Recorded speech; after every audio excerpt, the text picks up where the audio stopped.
Batu, Barada, Nikto. You must remember those words. Gordon's alive.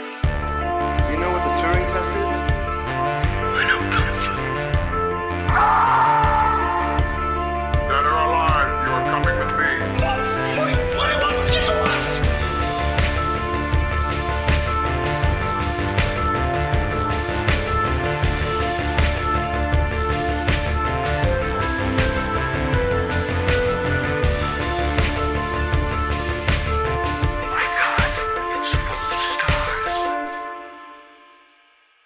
Ladies and gentlemen, welcome back to Stories Out of Time and Space. I'm your regular host, Scott Weatherly, and as always, I'm joined by Julian Darius. Julian, how are you doing? You okay?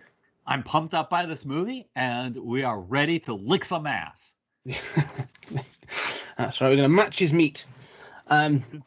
Yes, ladies and gentlemen, today we are talking about the 1993, I'm going to say action classic. I think a lot of people do hold this in high regard. I don't know how often they've seen it, though, in the last couple of years, but the Stallone vehicle, Demolition Man. We will get to a plot summary in a moment, but look, before we start, Julian, before watching this film this time, what were your memories of this film? I don't know if I had ever seen this film front to back before. I probably had back in the day, but I don't recall it. I have much clearer memories of the conclusion, probably because I caught this so many times on cable already in progress. So yeah, that's about it. And I was sort of dreading this going into it. I think I said on the last one, like, oh, I'm not going to like this. I'm like, but I found it, especially once it gets going, remarkably good. Yes. I've seen this a number of times over the years. I think sort of like it's a bit of a Stallone. It's one of the heavy Stallone rotations that isn't Rocky IV, put it that way, sort of, So I've always enjoyed this film, and I think people misremember this film, and I'm going to sort of put a case forward in this film as well that I think people misremember what this film actually is, having seen it.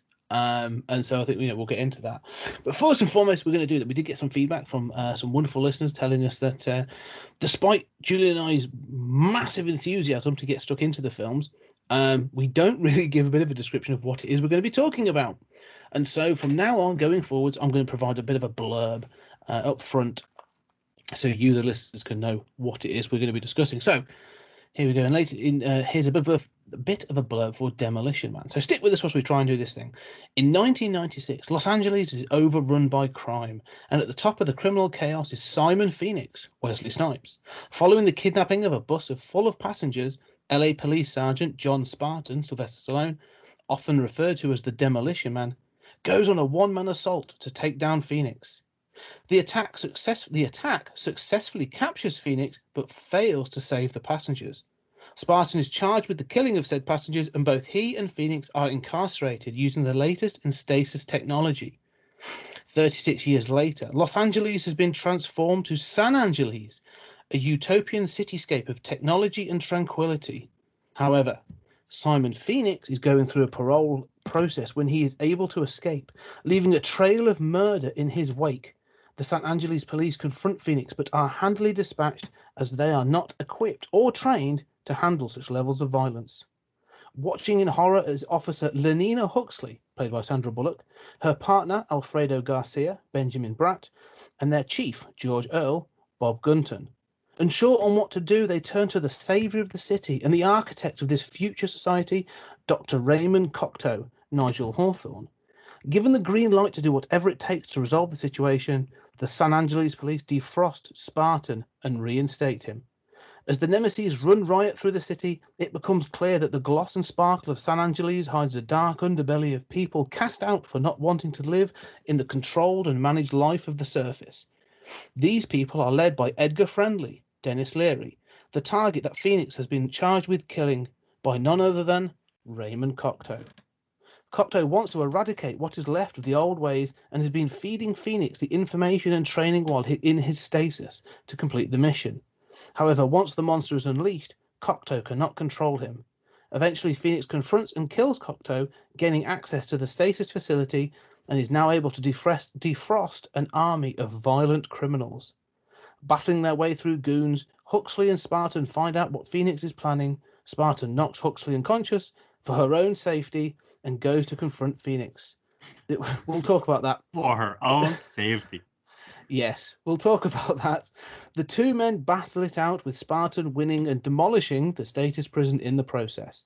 The film ends with the surface citizens and the undercity dwellers facing an uncertain future of compromise. So there we have it. That's Demolition Man. And so let's start with. I do want to add a point to that, which is that this is a very poetic description that makes it seem more logical than it really is. And one thing that I'd point out is that Cocteau's motivation for thawing him out is to kill Dennis Leary, the leader of the underworld. Although it's not at all clear that the underworld is really that much of a threat. But there is one line in which Cocteau explains, now I'll be able to continue, with my renovations of the city and my full plan. This has never been mentioned before. Everybody worships him. It's clear that if he proposed something, it would be adopted instantaneously. He seems to rule as a benevolent dictator. It is not at all clear what, this is just there to justify the whole motivation of thawing him out. No, it is, and it's one of those things of sort of it's not important. Do you know what I mean? In an action film, if this was a sci-fi drama, 1984 or Brave New World, or we'd be exploring sort of like Cocteau's sort of plan and what he's up to and why and how this is sort of like impacting the rest of America and all this other stuff. Thinking of things like Handmaid's Tale, kind of sort of story you have over a number of seasons. This isn't that. This is, we want to have this fight. We want to have these two people fight in a utopian future. And it's going to look cool, and that's about it. And so the plot is nebulous at best, I think. But I there's something there. There is definitely something there that we will get to. But yes, Cocteau's plan. It should have been a bit more upfront about what he wants. Yeah, at heart, this is two guys going at each other, right? I mean, it's the arch rivalry. It's Batman and the Joker. It's whatever. I will say the weakest parts of this movie are the beginning and the ending. That whole, that whole Stallone dropping in on the roof and capturing Wesley Snipes is pretty formulaic. And at that point, I thought, I am in for a painful ride. Yeah. And that ending is, an action sequence that really boggles the imagination and doesn't make a lot of sense and has a lot of explosions and a lot of things, being cryogenically frozen and yada, yada, yada, but really doesn't do much for me. I would say that middle hour or so is pretty solid and is quite enjoyable. It's those action set pieces that really drag it down for me. What I would say is, unfortunately, I listened to some of the commentary for this because there was a couple of things I was curious to see what their thoughts were. And so, but one of the things I listened to was them talking about the opening assault on the building. Who's that? And so, Joel Silver. Okay. Producer, so big action director Joel Silver, and the director Marco Brambilla, and they're discussing it. And one of the things that was most interesting is they didn't take this as they at no point saw this as a straight up action movie. They were like, oh no, we knew that what this was going to be, and this whole sort of opening section is supposed to be a satire of those typical one-man army, rogue cop kind of things, because Spartan and Phoenix are supposed to be sort of like almost caricatures of those characters. And I think the thing is, because this film is a satire. That's the case I'm going to make. This film is a satire. And I don't think people recognise it as a satire. Now, it's not RoboCop level good at being a satire, and I think that's the problem. It's not sharp enough. But this is almost trying to. There was another film that came out in I think '92, which is Last Action Hero, which is the Arnie equivalent of this, of that sort of a similar thing, and that was obviously way more meta. But I think this is they're trying for something similar, of sort of like, let's take the most action hero-y hero we can provide and the most action villainy villain we can provide, and then we'll stick them into this sort of utopian future. That was the satire of like, how can we satirize these things we feel today about, because I think this film is a really conservative film as well in a weird way. Yes. Let's go and satirize this liberal future by putting these action heroes in it. But they keep sort of mixing up the tone. They keep sort of forgetting that that's what they're trying to do repeatedly. Mm-hmm. And I think that opening definitely comes off as somewhat satirical. I mean, Stallone drops in and he stops like a few feet above the roof and shoots and it's over the top, and the building blows up as he leaves. Why? I mean, there was gasoline that was the C4 on fire, the C4 that catches fire, but that's not how C4 explodes. So no. And also gasoline, if you're holding it's the fumes that catch on fire. So lighting the cigarette does it, not throwing the cigarette into the gasoline. So I mean, the building blows up and it's just one of these gratuitous, and then there's like, it takes a maniac to catch a maniac. It's very over the top, but it's not clear that that's the intent. And no. I mean, it is that sort of like mix of sort of RoboCop 2 and sort of shoot 'em up or something like that. But it doesn't, I'm with you, it doesn't quite keep that tone. It's not clear enough in its intent. I can imagine there was a script reading of this, like a table reading of this, where everybody was on board.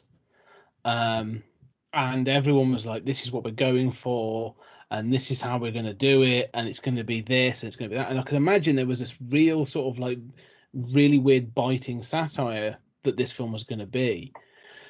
However, knowing the stories of Stallone on the set of Judge Dredd and how he and Danny Cannon sort of were at conflict over some of the approaches to that film, I haven't heard anything, but it would not surprise me if Stallone was involved in, oh no, this has got to be Spartan's got to be a slightly different character. He can't be, he's got to be funnier. He's got to have this sort of thing. He's got to do that. I can imagine there being that, which sort of like shifts the tone a little bit.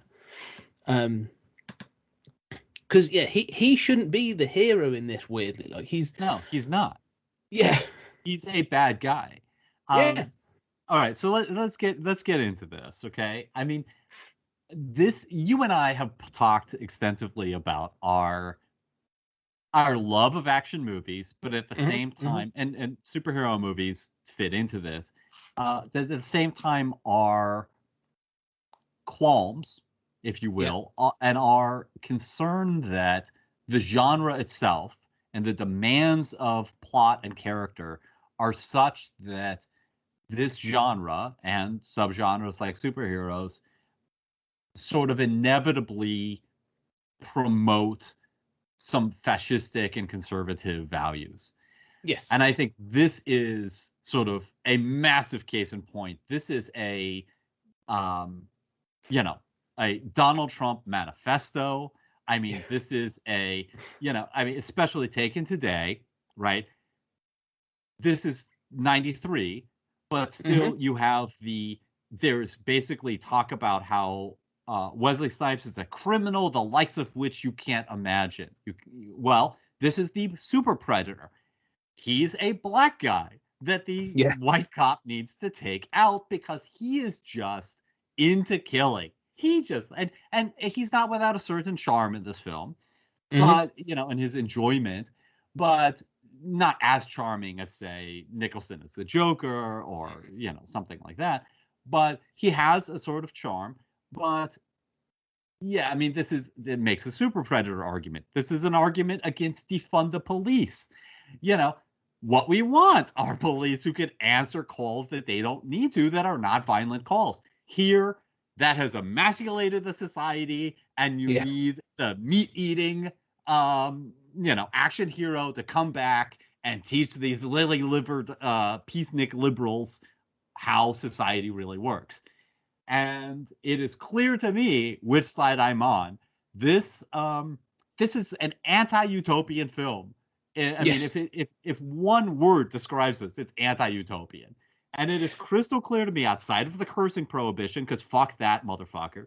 I'm absolutely pro-cursing, pro-pornography, pro-violence in art. Anytime you get against that kind of speech codes and, art regulation, there isn't talk of that in this film, but that's where I part ways. Oh, it's there. It's clearly there. Yeah.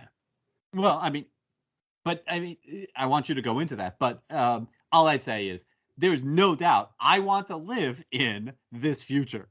This future is very appealing to me. It is certainly abundantly clear it's better than 1996. And I don't know why it's such a problem. Yeah, well, there's a couple of things I want to point out about it's been, you say, the conservative thing. I'd thought about it before, but I was really, obviously, coming at it to critique this film this time. It's abundantly clear. Wesley Snipes didn't want to do this film originally. He really had to be talked into it. They actually went to the set of Rising Sun to talk him into doing it. And the key factor, like Joel Silver says, again, this was in the commentary, like Joel Silver said, like he was like, we didn't think of him as, like, it's clearly been said since that we didn't think he was a black guy. Like, they just wanted him because of his martial arts skills. Like, at that point, early 90s, Wesley Snipes was the up and coming.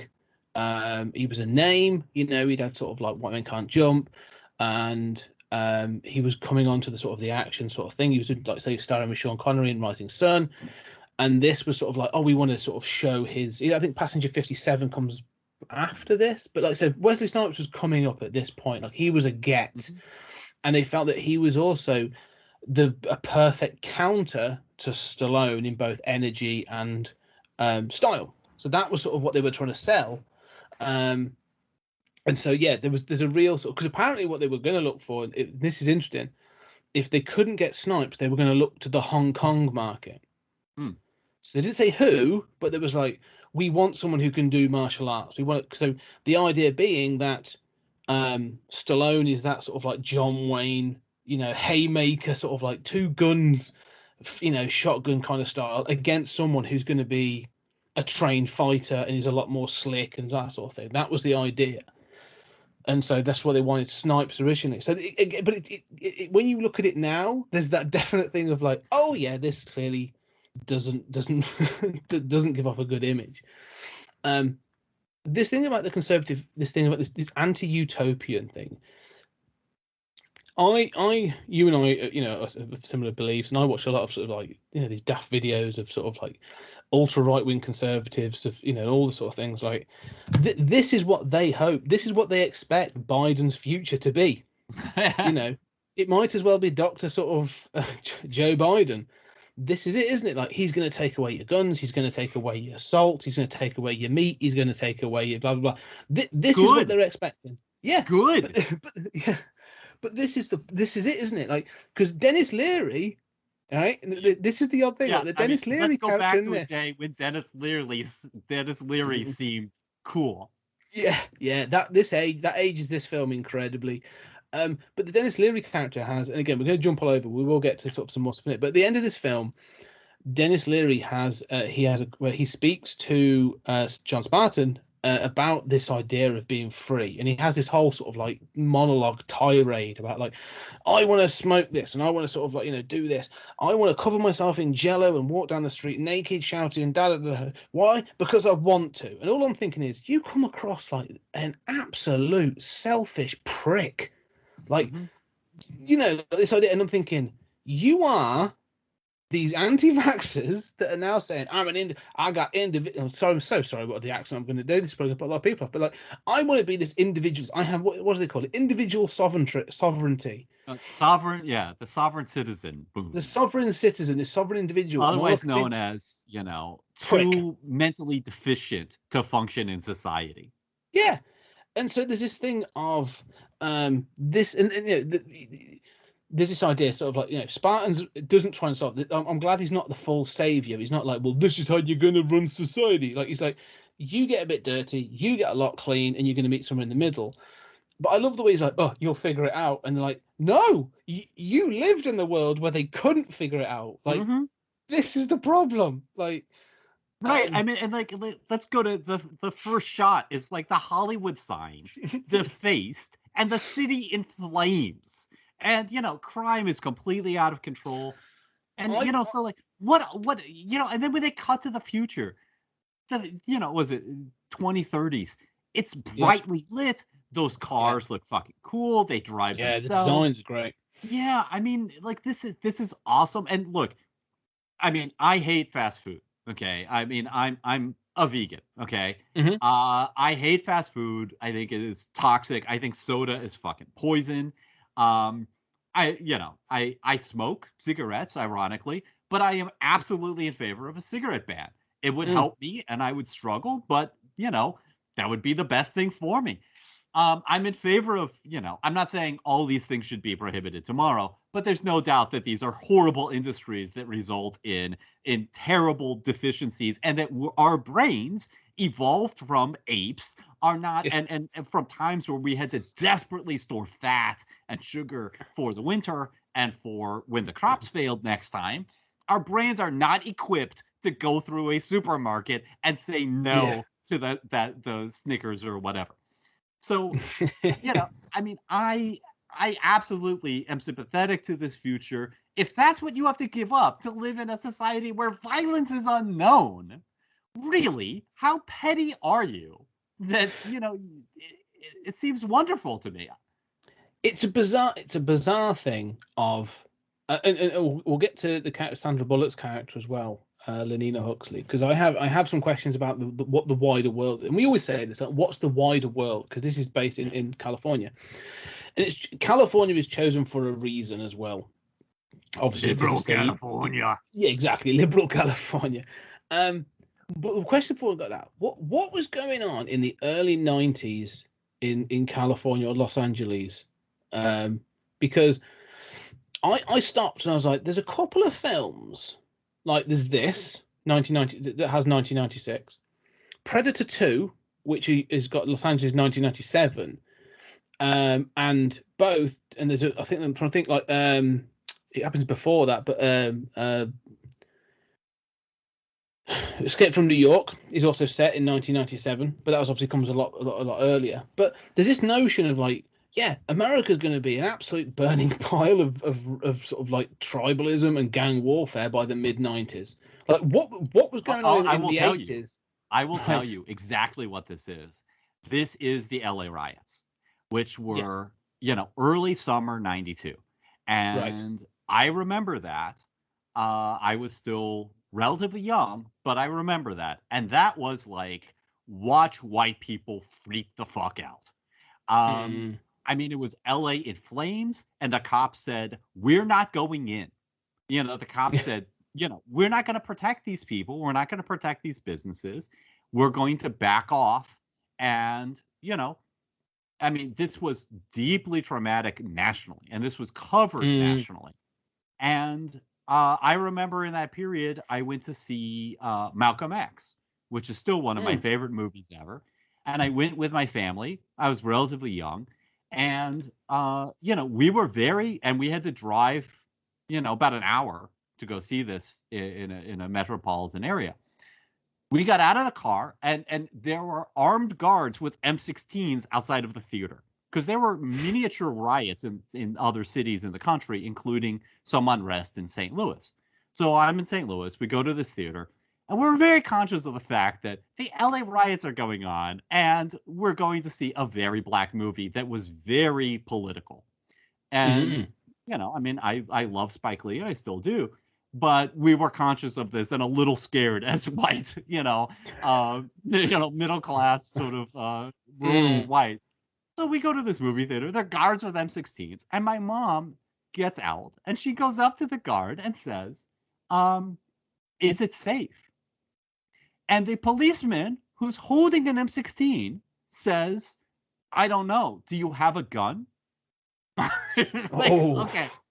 So this was, now we went in and it was fine, but this was a deep national trauma.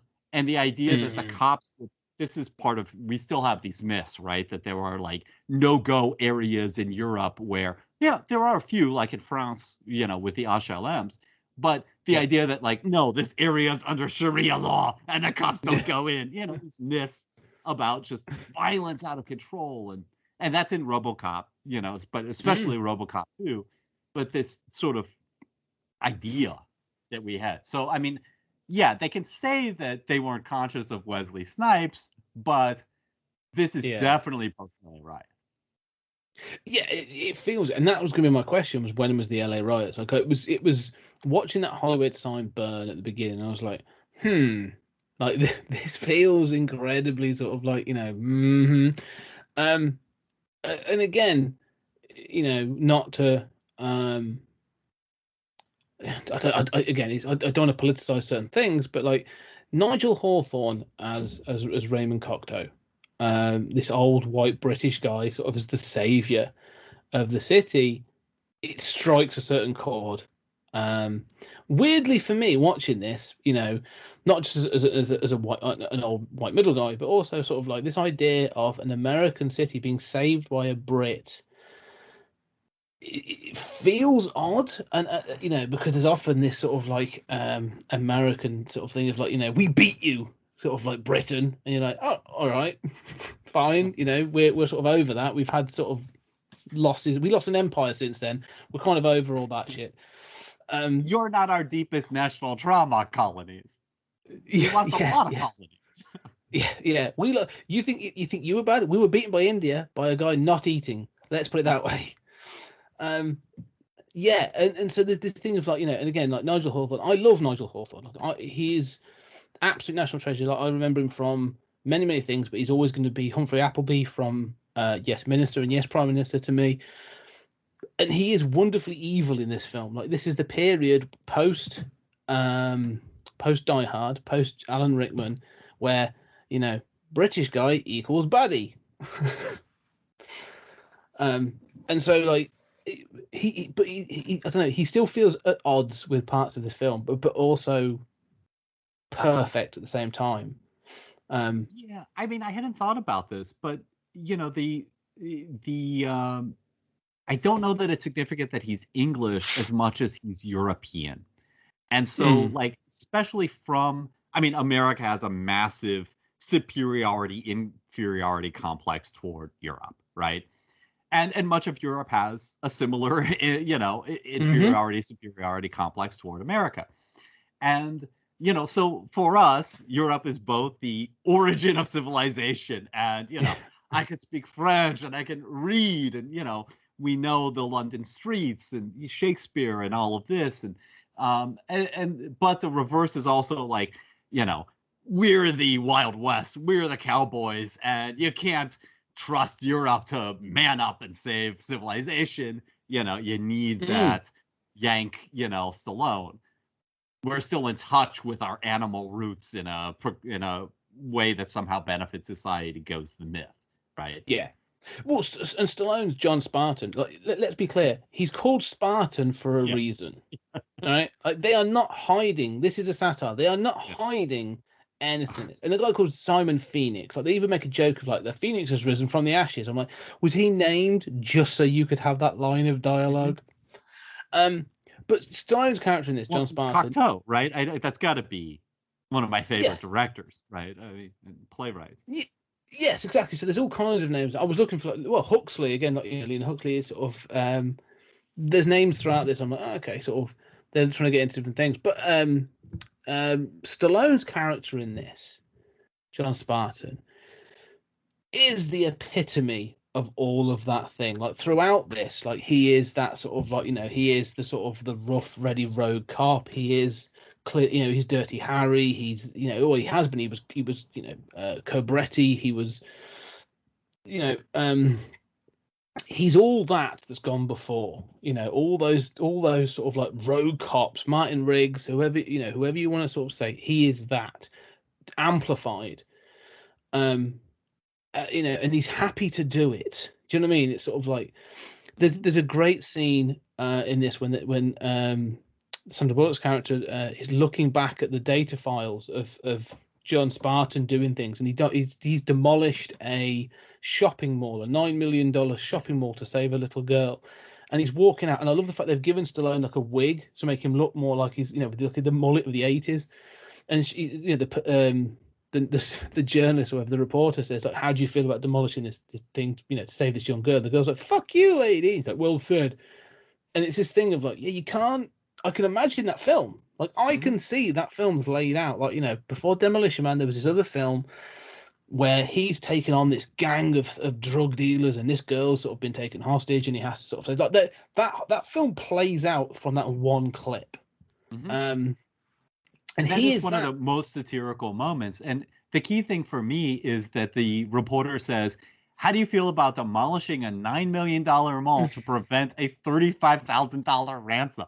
Which is like, today we think like, fuck it, just pay the ransom. It makes more sense. And today we say like cops shouldn't even engage in high-speed chases because they keep killing pedestrians. Yeah. Like, unless it's to stop a murderer, you don't chase somebody with the traffic thing. But yeah, I know what you mean. That scene is key. Yeah, but then when he is defrosted, like, they keep confronting him. Like, again, but this is what it's a satire. Like, they keep wanting to sort of prod this idea that, and Stallone has done this again and again. And I think Stallone's not daft. Stallone isn't stupid, but like, this character in this, John Spartan, is the same as Barney Ross from The Expendables. His 2010 when it came up, that was like, I can still hang with the best of them as an action hero. Now, I love the Expendables films unabashedly. Like, they are stupid action films, but it's still, even in that of like, the old ways are the best ways. We're all gonna go. I'm gonna get together all these aging action stars, and we're all gonna go in and blow shit up. And I like it when that woman confronts him in the meal and says, "What if I was to tell you you're sort of, a relic of a bygone era, long and gratefully forgotten?" And he's like, "Thank you." Like, it's clear that they're sort of like, they're all in on the joke, but again, like, I don't think the satire is overshadowed by the action movie tropes. Like, they almost become I don't know, like a victim of the things they're trying to satirize, which I suppose is a pitfall of doing satire, isn't it? Like, you become the thing that you are trying to satirize, and that's what I think this film does. Towards the end, it becomes the finale of this film completely becomes an action film. The satire goes out the window, and it becomes just an action film. Fun one, nonetheless. But I mean, what do you think? I don't know. What do you think? Can we point out that in the finale, where he destroys the cryogenic thing, he has now murdered all of the people who were in cryogenic stasis. Now, granted, they were criminals, supposedly.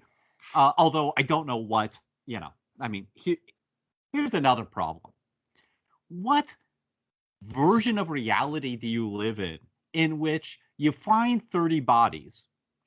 And the idea is that Wesley Snipes has murdered them prior to Stallone coming in and catching Wesley Snipes. But they find these 30 bodies burned up, and it's the people from the hijacking. Now, I mean, again, Wesley Snipes, parody of the super criminal from the sort of tough on crime days. What kind of person is like, yeah, I'll kidnap people and just murder them to help frame my cop enemy? It's so ridiculous. But what version of reality do you live in which that cop gets sentenced? Like, there's no evidence that these people were alive and that the explosion killed them. Even if the explosion killed them, it was in the line of duty. Cops murder people on the streets of this country and they don't get sentenced. What, here they're just like, sorry, John Spartan, you got to go, into stasis. So, I mean, go ahead. Judge Dredd has a better framing mechanism than this film, and I hate that film. But no, yeah, I agree. Like, they has that line, didn't they? And they try to make it clear that it's almost like John Spartan is sentenced by his own reputation. That's supposed to be, again, the jibe, like, because he says, like, what the line that Phoenix says is, You know, because when they find the bodies, and Stallone's like, no, they can't have been killed. You know, they weren't. There was, I did a thermo check. There was only 8 of them in there. Da da da. And that's where Simon Phoenix is like, you know, that's what you think. You know, that's what he's telling you. You know, I told him they were here. He didn't care. He brought that thing down on them. All he wanted to do was take me down. Like, and almost like it's his reputation for being the Demolition Man and wanting to take out the criminal that almost convicts him. Because I can imagine there's that thing of like, in the court of popular opinion, the police must, you know, there may be a scenario where the police are like, they probably wouldn't arrest him and charge him, but he would be dismissed from the force of like, look, dude, we now can't justify your actions. 30 people are dead, and to the best of our knowledge, you may have been involved in the events that led to their death.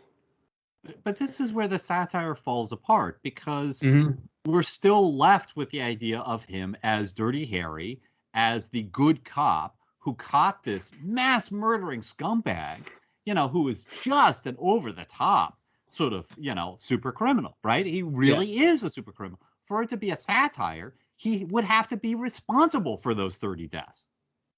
Yeah, this is the problem, isn't it? This is and this is where I think Stallone was involved. I think, you know, this almost is almost touching on the Frank Miller. We keep referring to RoboCop, right? And I think there is a version of this where John Spartan is exactly that, where the events portrayed by Simon Phoenix are exactly what happened. You know, that thing of like, the passengers are going to have to be a casualty because if I don't take you down, there'll be 30 more and 30 more and 30 more. I'm willing to sacrifice that 30 to take you down to save the future, kind of thing. Request denied. The Judge Dredd moment, exactly. And I think Stallone is terrified of that because he doesn't want to be seen as the villain. He wants to be seen as the hero in this. But despite the fact that throughout it, like, not you say, John Spartan's not a good guy. You know, but you need John Spartan to be worse for the satire. This film could be a really good satirical film if they had John Spartan played as a real, like you said, like real red meat eating sort of like proper Dirty Harry kind of character. Because Dirty Harry probably would, like, I don't know about Dirty Harry, but like, there is that idea of going that far, the willingness to sacrifice the few to save the many. Like, you could justify that thing of like, well, I'm going to sacrifice these 30 passengers to save the hundreds of people you could kill in the future. It's the Joker argument, isn't it? Why does Batman never kill them? Batman kill the Joker. He should. Yeah, but in that's this, one like individual. You know, it's not like we're going to take the Joker out with a drone strike while he's in a shopping mall. Yeah. And so you're right. And that's the thing. I sort of watching it this time. I realised I was like, not only is this from a satire, it's a weak satire because it also wants you to cheer for the person that they're trying to satirize. Well, and that, yes, but I mean, isn't that the problem with all of these movies, right? It's the problem with every superhero movie where the superheroes are just douchebags who make society worse, right? I mean, Iron Man is a horrible person who should be thrown in prison and have his technology taken by the government, without a doubt. Same thing's true with Batman, for God's sake, in almost every version. So, you know, I mean, John Spartan he's off the chain. He is the problem. But the problem with these films is that we are so hardwired to like the protagonist anyway. Yes. And especially when, you know, music is so important in films. Music tells you how to feel. Yeah. When you have action music and you have any sort of heroic music and you see that protagonist, it erases in your mind the fact that, oh yeah, he was flying drunk. Oh yeah, he is content to, he says, oh, you've got an electric baton. I'll just test it on the civilian. I mean, he's a horrible person, but we are so hardwired already because of the way narrative works, and especially in cinema, how shots are composed cinematographically, how that music works, to sympathize with that protagonist. And then you layer on that your theory about Stallone not wanting it. And it's not just Stallone. You could easily see corporate types saying, hold on a minute. This is Yeah. it's our whole idea that a protagonist has to be likable is part of the problem. Well, one of the things I would say is, because I thought about this again, as I often do, and I will get to eventually. There's a version of this film that I really would like. But the thing that sprung to when you say this, and as you're saying it, one of the things that springs to mind is actors have done this. Like there has been this thing of action stars not wanting to look weak. Stallone did it in Judge Dredd. He wanted to change Danny Cannon wanted to make it darker and more violent and wanted Dredd to be seen as the thing, because this film should be a Judge Dredd's like level satire. And then, so Stallone sort of stuck up for it then. But also I think of more recently, Vin Diesel and The Rock had a sort of literally had an on-screen punch counter that neither one could land one more punch than the other, or be seen to. This is totally true. One of the reasons they had a falling out, neither could look like they are losing to the other, and so they had to have a punch counter to make sure that they each landed the same number of punches during fights and all that kind of stuff. And that level of machismo just makes that in itself is a satire of how ridiculous this thing has got. Well, I think of Bruce Willis in the later Die Hard movies, where he would say, "That's not a John McClane way of doing this." Yeah, it is actually. He's a guy. Yeah. The thing to remember, John McClane's a really good example of what tried to deflate this. In the first film, like John McClane's a guy who is almost taken out by glass on the floor. And I've said before, by the fourth film, the dude is sort of riding on the wing of a fighter jet and driving taxis into helicopters, and it's ridiculous. He's up there as the super action star yet again. The more modern stars have been willing to hold the line on this. At least with like The Matrix, they gave it a justification. Like, we are going to do super heroics in an action movie, but we're going to tell you it's within a computer game, or it's going to be within a computer reality, so you can do these things. Fine. But then you look at like someone I'll hold up is Carl Urban. Mm-hmm. So Carl Urban, who played Dredd the second time in the 2012 Dredd, was more than happy for his Dredd to be, to be seen as the Dredd's supposed to be, as not a great guy, as a sort of like frustrated and repressed sort of amount of anger, and never removed his helmet and did all this other stuff. Fair play to him. He also plays Billy Butcher in The Boys. Mm-hmm. And I think The Boys is a good example of this. Like, The Boys is great. I really enjoy it. It has its flaws. It's not perfect. But at least it says, do you know what? The soups are vile. And do you know what? The people out to get them, they're just as bad. Like, no one's a winner in this. Like, there's no one portrayed in that film as a good guy. Like Billy Butcher's, Carl Urban's like, and he's even said it in interviews. Like, no, Billy Butcher is vile. Like, he's an absolute asshole. And he's willing to sacrifice people to do what he wants to do because he's on this mission. And I respect that when they're going to do that. But that's what this film could and should have done and doesn't. And I think that's where, like, the point you make that is really, really good about this rousing music. There's a moment at the end of this film where they find that bloody car, the muscle car. Yeah. And we're going to get to about why Sandra Bullock knows about the car, but not about Kick My Ass. Different. So when he jumps on that car is somehow on a lift that flips up into a car dealership. Yeah, and it's fully fueled and works. Anyway, but when he does that and he says, like, send a maniac to catch a maniac, and he puts on his beret and the music starts, that's the moment where they're like, oh, the satire's over. We're now just going to have an action finale. It totally just gives up at that point and sort of says, oh, we're going to just go and do, super sci-fi action finale. But yeah, you're right. This film could have been and should have been more. And I think that's the sort of the problem with it, is it falls into those action tropes. And every time it tries to say something or has something to say, it's never really got the spirit of its convictions. Because this film should be meaner, is the only way I can put it. It should be a bit more mean-spirited. Well, I would also give a shout out to Clive Owen, who not just in Shoot 'Em Up, but also in I think it's like Deception, or when he's played actiony guys, he doesn't need his ego stroked or have. He's an actual actor. Shoot 'Em Up is fantastic, and it's a film I'd love. Yeah, so worth seeing. Yeah, me too. I mean, I think I've mentioned it lots as a touchstone for me of like that sort of satire done without the sort of like RoboCop social satire, but just the action, and I think, I was writing action screenplays actually as a, and I love serial killer stories. So I was writing that kind of screenplays in the 90s when I was a teenager. And I look back, and they were all shoot 'em up. They were all like over the top, completely taking it up to 11. Thank God that stuff didn't get made. I wasn't utterly aware that it was a satire. I knew it was over the top, but I thought, yeah, that's Dark Knight. That's the stuff I'd read.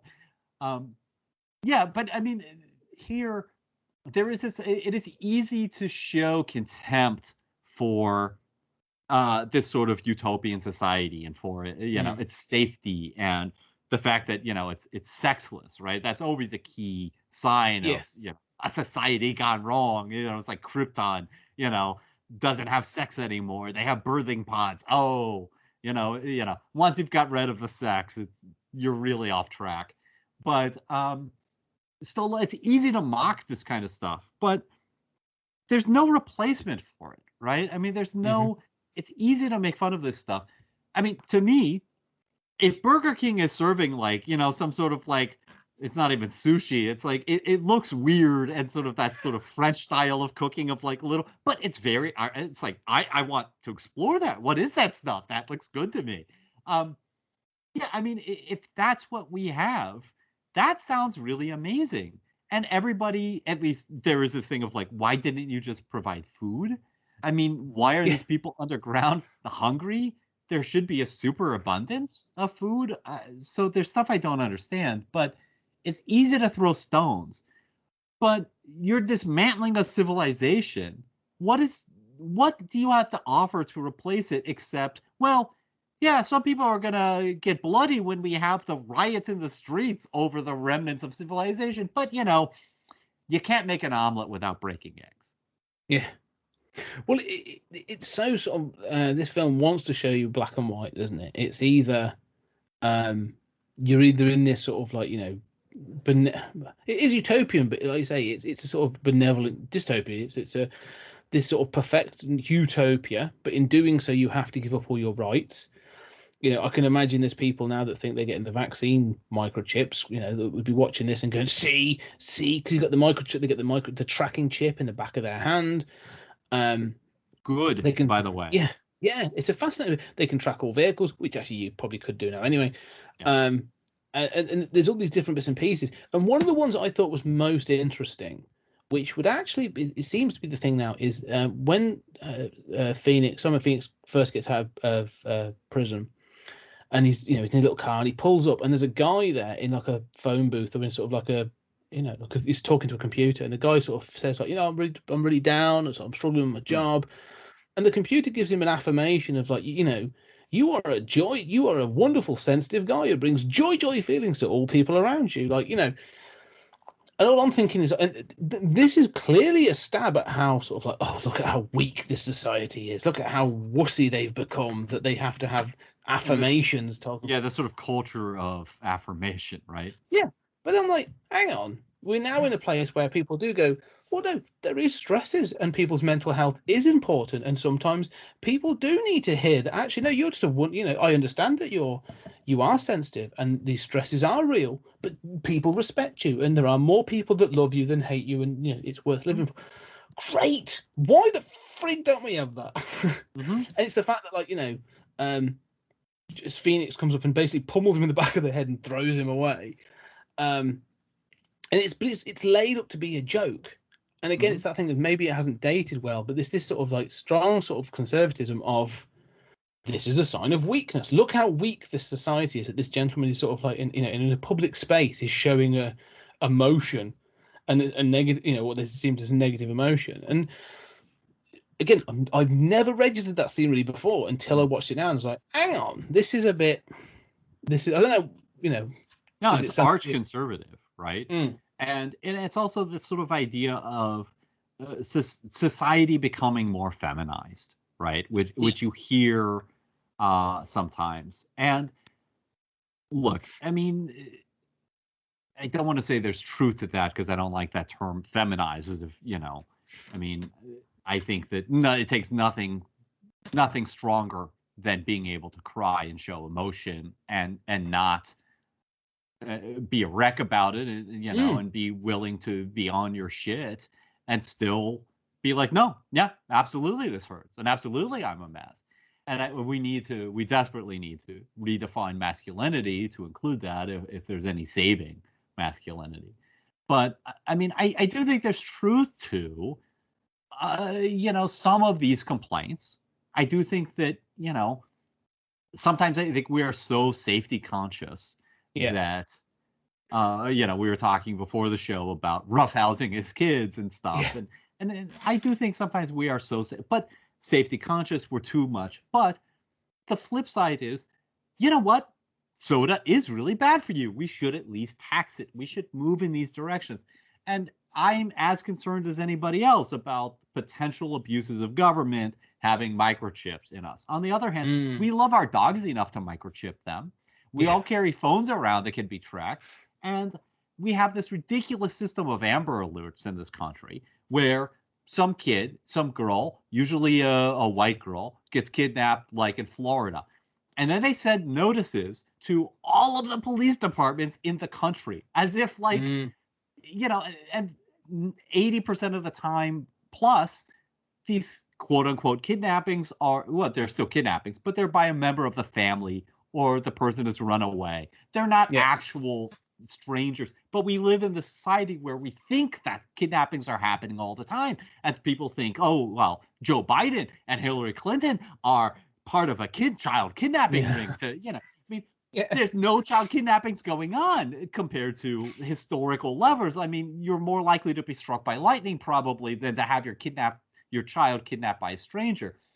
But we live in this culture of fear in which we're willing to distract police officers around the country with this ridiculous alert. But God forbid that kid had a microchip so we could track them. God forbid all of these missing persons, somebody goes wandering off from the old folks home and it's like, oh, who knows where they are? Are they under a bridge? Were they hit by a car? Get a call.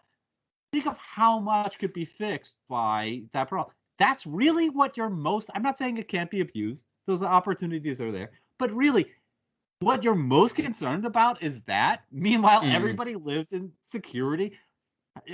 Sandra Bullock's apartment looks amazing. They have an apartment for Spartan ready to go that is amazing.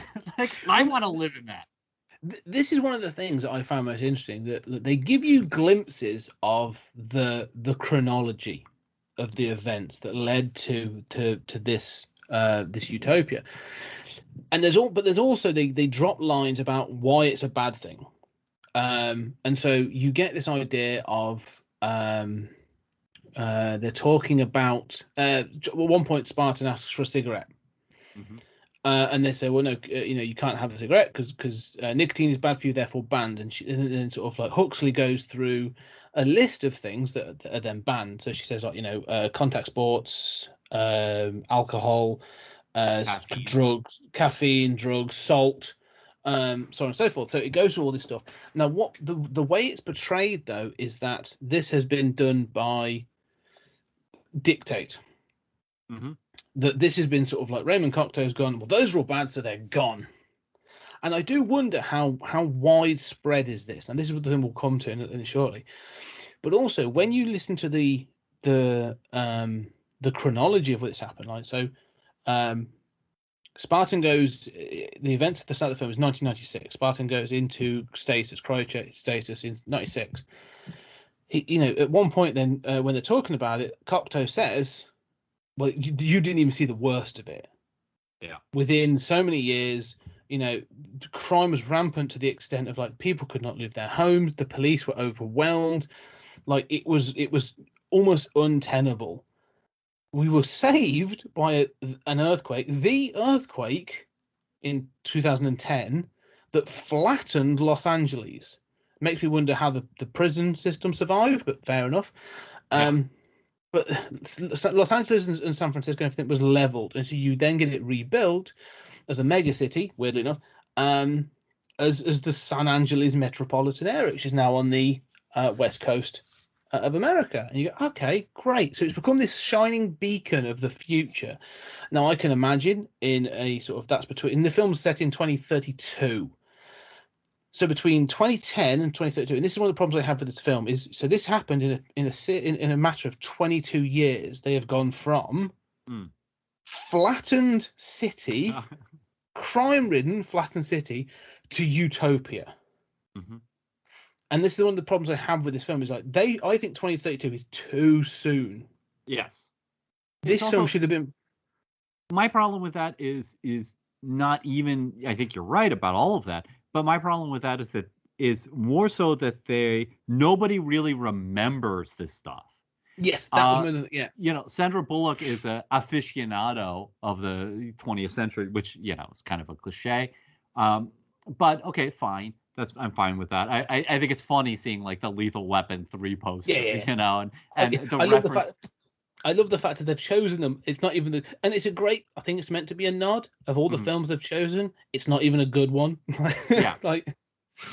Yeah, and there's I mean, this is in the period where Arnie and Sly were dissing each other in every movie in one way or another. So there's this, the talk Schwarzenegger about presidential library. Yes, President Schwarzenegger, which, by the way, also sounds great. I mean, I'm not saying I would vote for him over another candidate, but I love Arnie and his politics. If I'm going to vote for a Republican, Arnold is about the one I'd go for.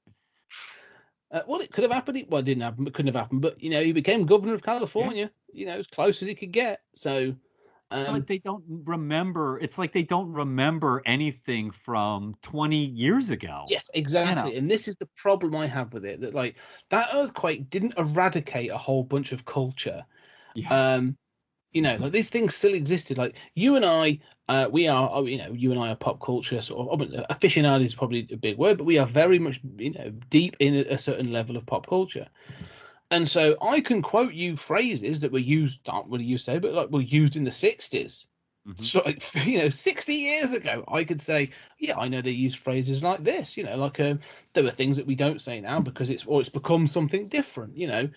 And so we know that we're going to have a gay old time on this vacation. Exactly. Yeah. Even the word just groovy. Something like that has become. That's where I think this film needed to be 100 years. Yeah. Like 132, 136 years. They needed a century to have passed for this to have been like, oh no, we are like third generation into. Because it's a bit like, although saying that we're 20 years this year, very recently, there's been the sort of the memorial of 9/11, the Twin Towers being struck. And it's 20 years. It's sort of we've now seen the sort of the fall of Afghanistan yet again, and these deep sort of seeded things that people like you and I will go. That's a massive touch for you more than me, I'd say. But like for you and I, the striking of the Twin Towers is a massive cultural sort of like global event. Mm-hmm.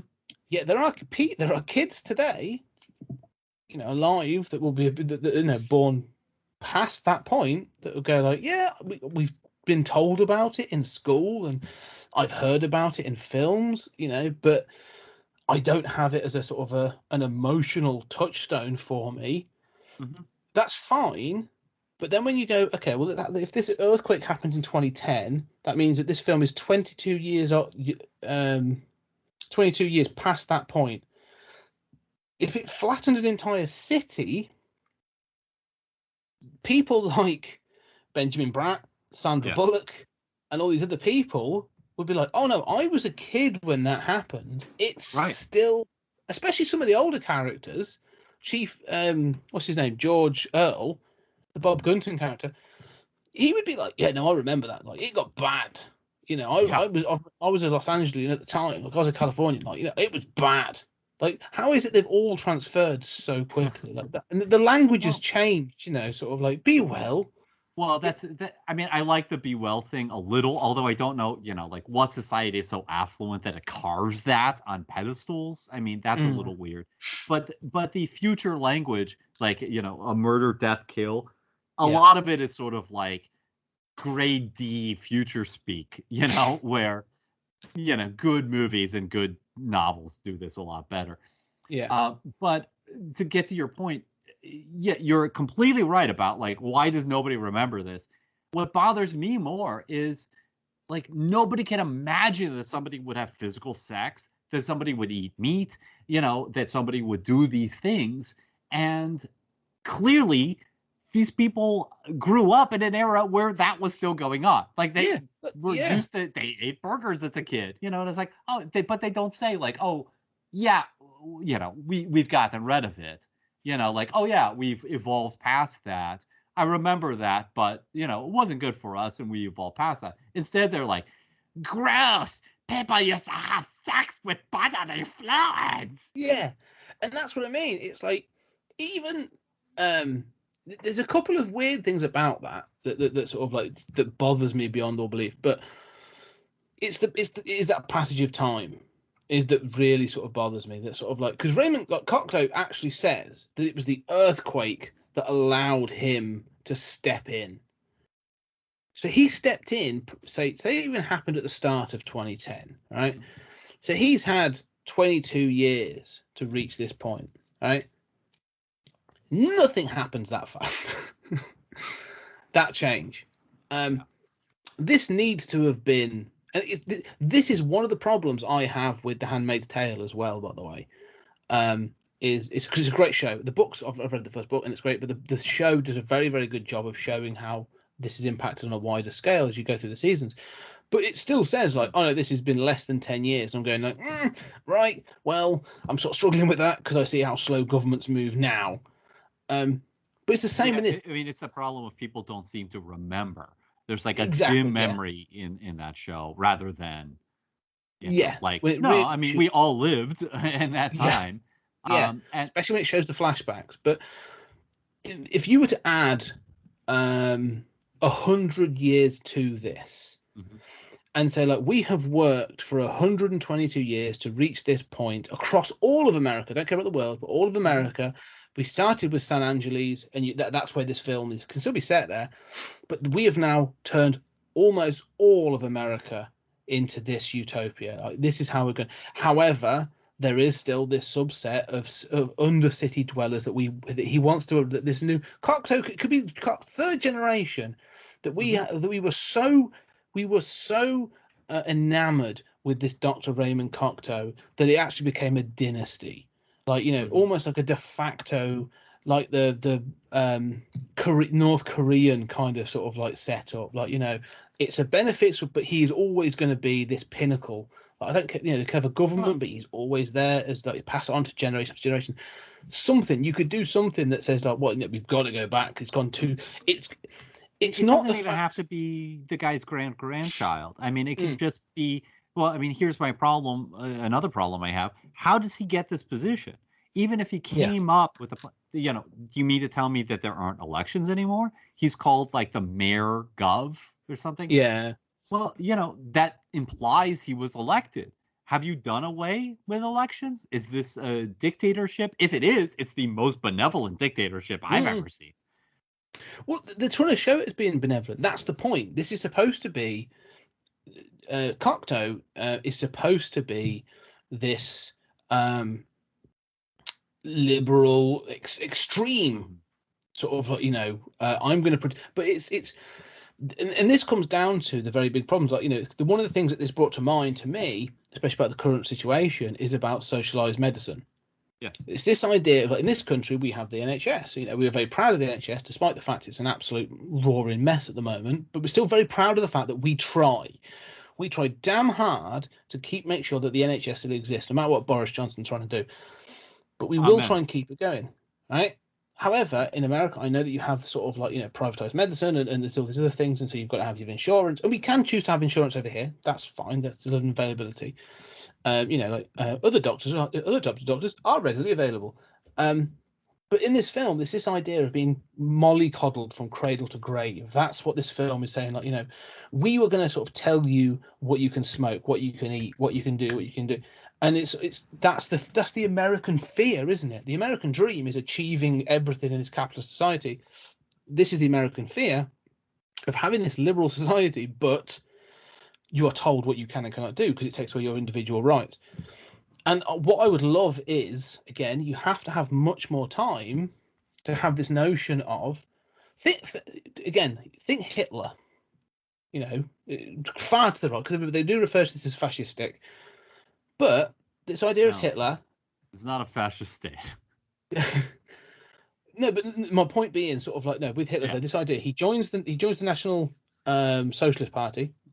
He becomes leader of the National Socialist Party after a couple of years. He takes power, and then when he becomes chancellor, he's voted in as chancellor, and then enacts emergency rights to take power, and does say, well, when this national emergency is over, I shall hand power back to the people, and just doesn't, and then it becomes the Third Reich. Give me something like that.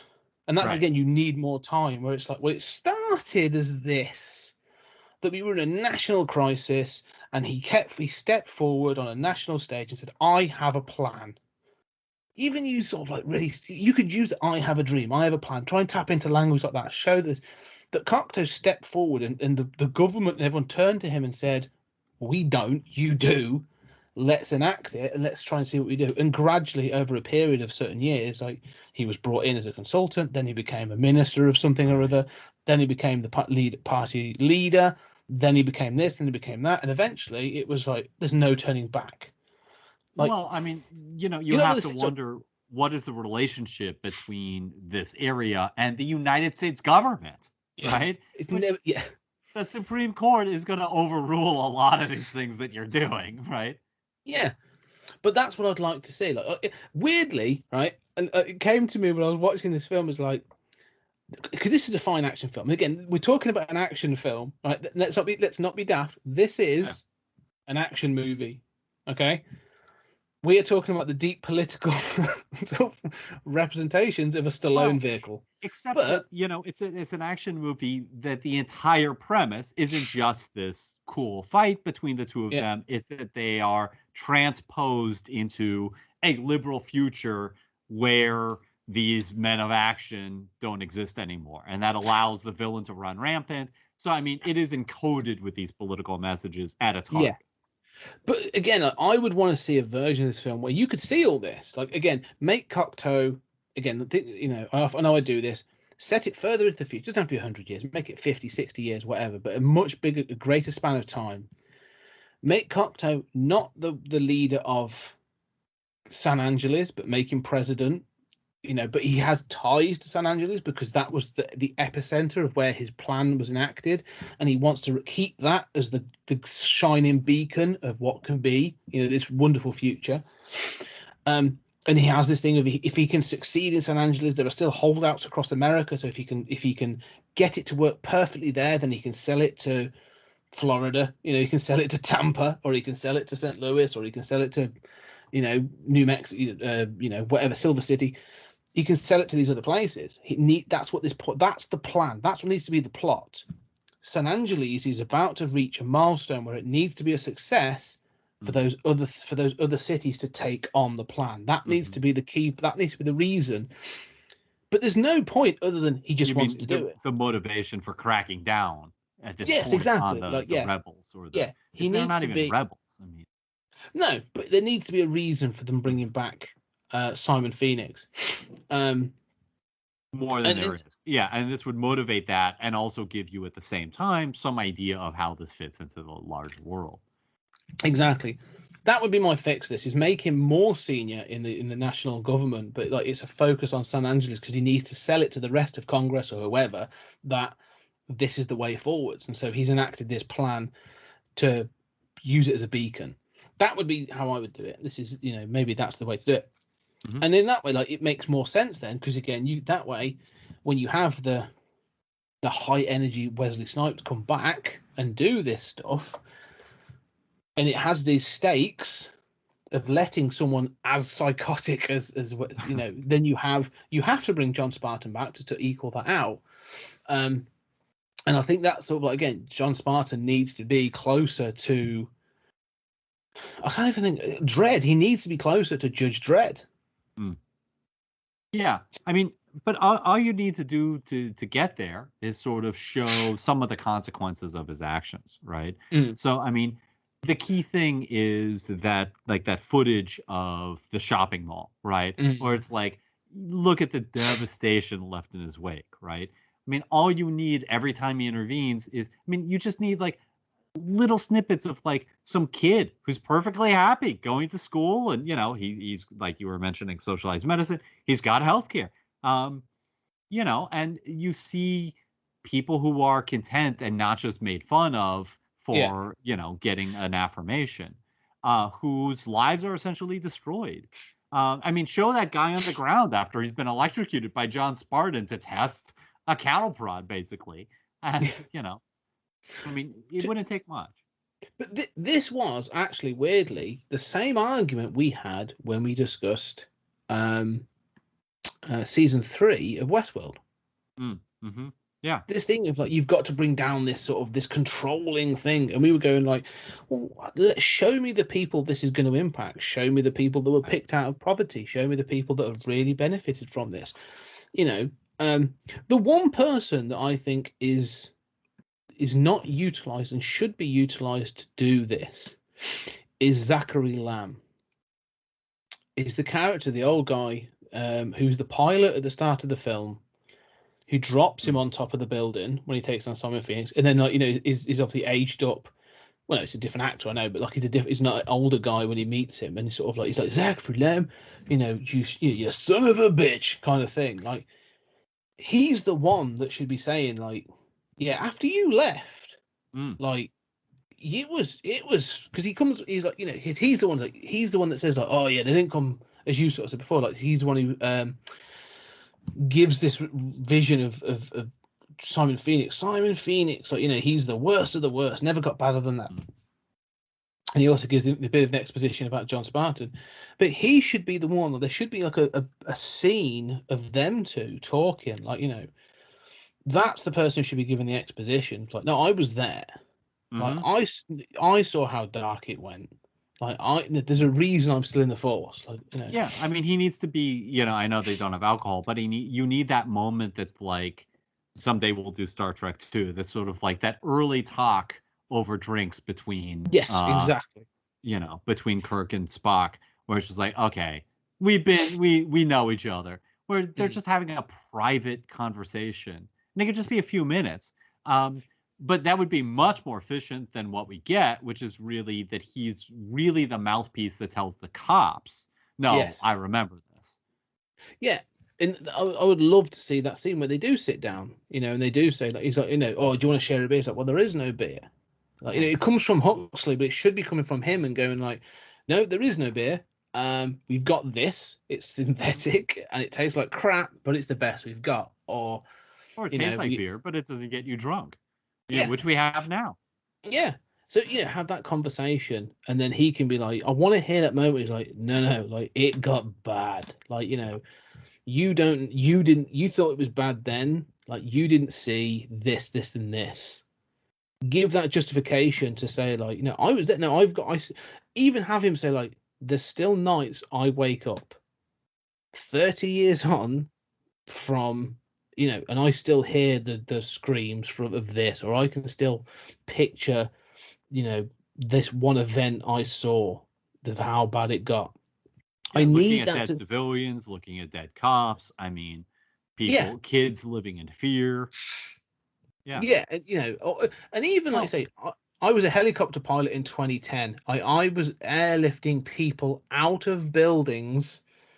I was lifting rubble for 10 days without sleep, looking for survivors. Like, you don't know how bad it got. Like, I want to hear that to sort of give me that thing of like, oh, so this is why this is better now. Well, right. But, the second part of that is remembering those transitions. So, he can be the one to say, or, I mean, this movie, if it's going to take this seriously, needs somebody who says, yeah, I do know what you mean, right? You can't get a beer. You can't get a soda. You can't get a hamburger. But this happened in stages. And each of these decisions, well, sure, people running farms might protest. There are winners and losers. Having said that, each one of these decisions made sense and has, in fact, produced a better society on the whole. And I, having, had your attitudes, I mean, I presumably, as an assistant to a tough guy cop, I was reluctant about these things, but I can't argue with these results. And I don't, not everyone agrees with everything. But yeah, you weren't around and society changed now, maybe that's not the way it went. Maybe this was just imposed by Cocteau, but clearly people are totally fine with it.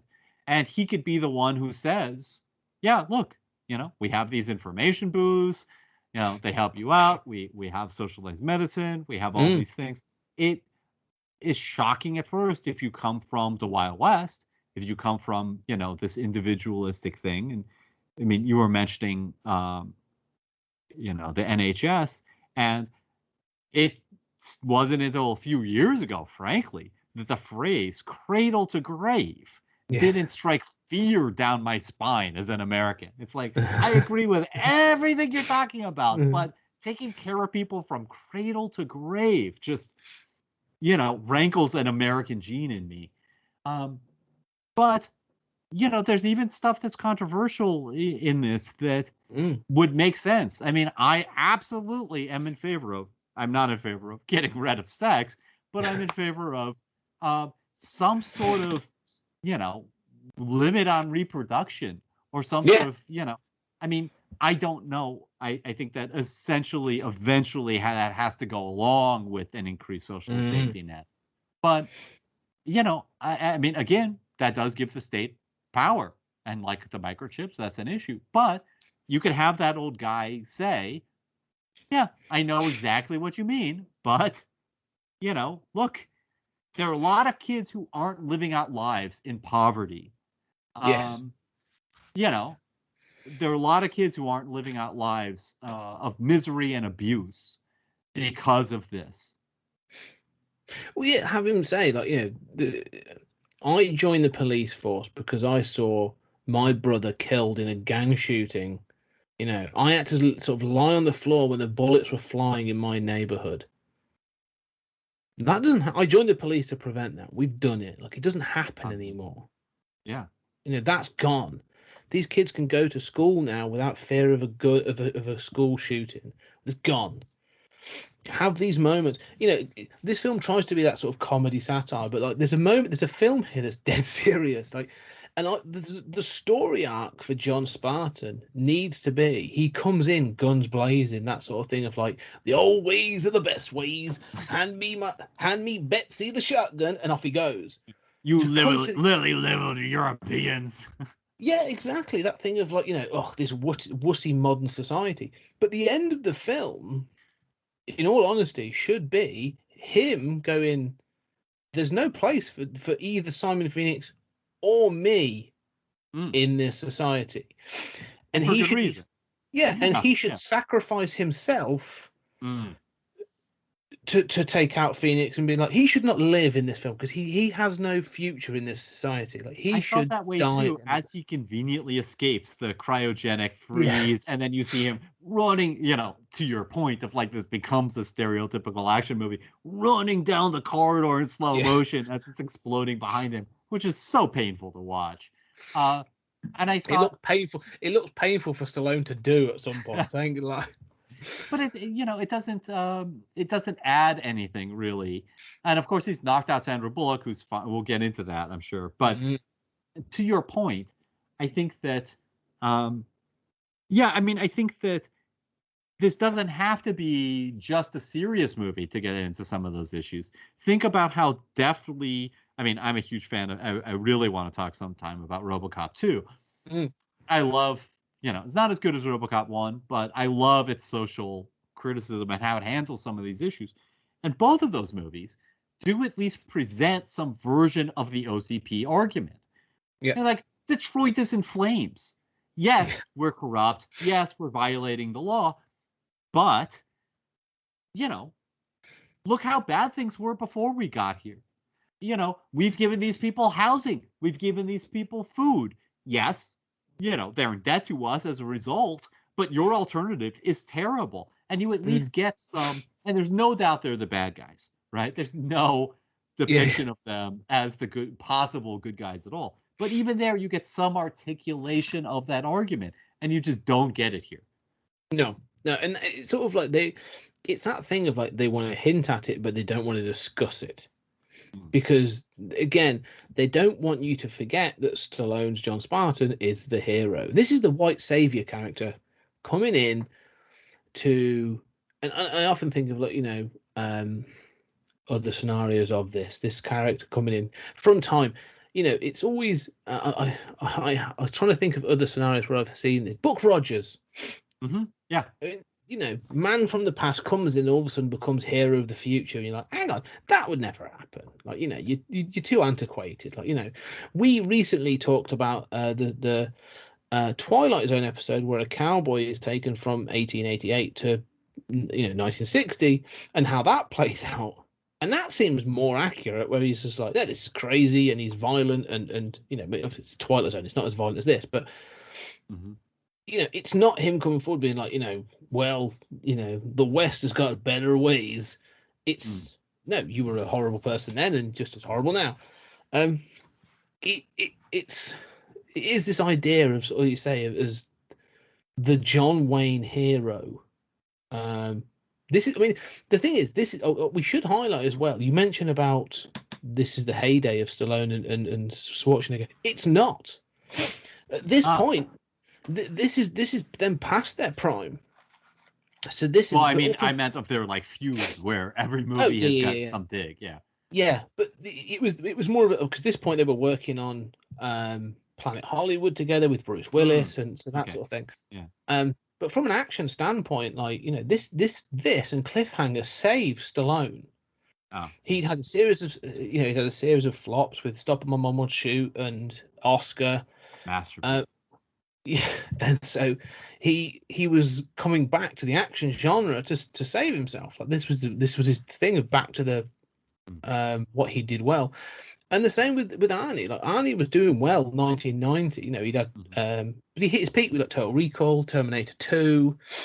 Well, and then both of them really, arguably had their peak in the 80s with exactly, that's what I'm saying. Right. Like, yeah. Because early 90s you see people coming through, Keanu Reeves, Patrick Swayze, eventually Nicolas Cage, like, Jackie Chan, and I just vomited a little as you said the name Patrick Swayze, but yes. Well, like, but I know, yeah. I mean, they mentioned Jackie Chan, in this movie, and when you were talking about possibilities of somebody else to play the villain here, I thought that had to be on their radar. Oh, I'm sure. I've got no doubt. I mean, 2 years after this, you get Rumble in the Bronx. You were getting the muscle-bound action hero was on his way out. It's no surprise that 1990, well, I think it's 92, yeah, 92 and 93 sees Last Action Hero from Arnold Schwarzenegger, and this from Sylvester Stallone, and both of them feel like a satire and a parody of the character. Well, no, but the matter, like, Last Action Hero is constructive in some way. Yeah. Exactly. I mean, I would say Last Action Hero is a massively underrated film, and has aged better than some of these others. And even Total Recall is a deconstruction, Yes. Yeah. And so, this thing of like the muscle-bound superhero, action hero has gone. It's now. I wish it still were. Yeah. Die Hard changed a lot of that with Bruce Willis, and others started to come in. So that's why they're able to make fun of the Spartan character. Like, Rambo doesn't work in the 90s. Right. And that was the sort of the problem. When was Clinton elected? 92? 92. It comes into office January 93. And so you start to see the change. So if this is the last heyday, you start to see even Schwarzenegger films later on in the 90s. He plays either, you've got, firstly Jingle All the Way, which we'll never cover, but, worth mentioning. But some of his action for sci-fi action, Sixth Day, and he plays a family man, and the early 90s was the end. Yeah, you're right. And so it's interesting that they were willing to do the satire to poke fun at themselves. And I think Arnie was more successful. But even True Lies. Yeah. Oh yeah. True Lies again is Cameron poking fun at the spy genre and these action hero types. Absolutely. And so, yeah, this just does. This could have been an absolute stone cold classic if it had really bitten into that satire. Yeah, and leaned into that. Mm. Yeah, I mean, I want to move past the political points, but I mean, I do want to say, I mean, you were talking about how, this idea of sort of like the Clint Eastwood comes in and saves them, and this sort of stereotype that is in this and other movies. Think about how destructive this is as a narrative. And I know, I mean, it's hardwired into the action genre, arguably, so much so that even when you're doing a deconstruction, it still plays out. So we have the idea over here that, like, I mean, obviously, in the fight between society and the individual, the West tends toward the individual, America more so. It's clear, especially if it wasn't before during COVID, how wrong this needle is, right? Yes. If your individual rights result in hundreds of thousands of needless deaths, you have massively miscalibrated where this needle needs to be. But then we have the myth of, like, we need police to be more aggressive. And, we just, Donald Trump saying, if you're putting the suspect in the car, just hit their head on the car, hit their head on the car. That's good. As if, like, what is that going to achieve? Is that, like, no mass murderer is watching that going, oh shit, man, I don't want to deal with that. I better cut the shit out. And then the same idea of, like, that we still talk about, people said this about Vietnam, people talk about this about Iraq, Afghanistan, like, well, we fought those wars with two hands cuffed behind our backs because of those, lily-livered liberal politicians, and what we needed to do was basically unleash the troops and let them commit a little more war crimes, as if the enemy ever said, golly gee, now that I've witnessed those war crimes, I can't possibly oppose the devilish United States. We did commit war crimes in all of those fields, and resistance movements are fueled by them. They don't back down from them. But in the same way, socially, you were talking about, these advancements, and I think, we have this idea of, like, this is a line to cross. We're already being tracked by our cell phones. We're on Facebook. Our likes and dislikes. We have psychometric profiles of all of us sitting on computers, in massive server centers. Yeah, but knowing who's vaccinated and who isn't, that's too far. Or having socialized medicine, that's when individual freedom dies. Or if you can't buy a soda for $1 or less, America dies. I don't understand any of this. But again, it's these narratives that were sold, these myths, these national myths. I can, for my country, are both our salvation, because we like to think that we are invulnerable to fascist and totalitarian takeover. And often that has been what saves us, that it is frankly unthinkable that certain things would happen. And in fact, the only thing keeping it from happening are a few people who say it's unthinkable, I'm not going to go along with that. But also our national disgrace, because we think that cowboy is going to be the national savior, as opposed to having an NHS or just deciding a war's lost. Yeah, and backing out. Yeah, well, let's move on from the politics, because you're right, because there's other things to talk about. But what was the first thing beyond politics you wanted to mention around this film? Well, it's not free of politics, but let's talk about gender. Let's talk about Sandra Bullock. Yeah. I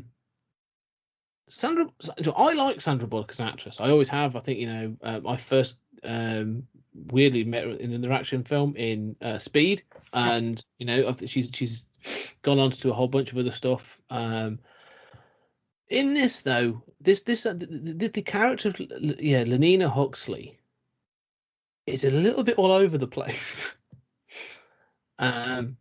Explain.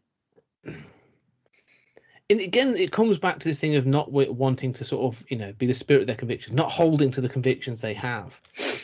She's an aficionado of the 20th century. She's collected all this contraband, and they highlight repeatedly that this is contraband. There's they actually say, like, at one point, Benjamin Bratt says, like, is there nothing in this office that's in contravenes Article 139 or whatever? And she's like, only you. And it's like, well, all right. So there's a little leeway in this, because her boss should be like, what the fuck have you got in your office? Yeah. Why have you got a Lethal Weapon 3 poster on your wall at work?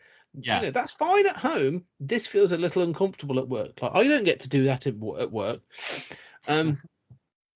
But that, there's You that should. part of it. You Yeah, should I bring in should. a Lethal Weapon 3 poster and just see what they say.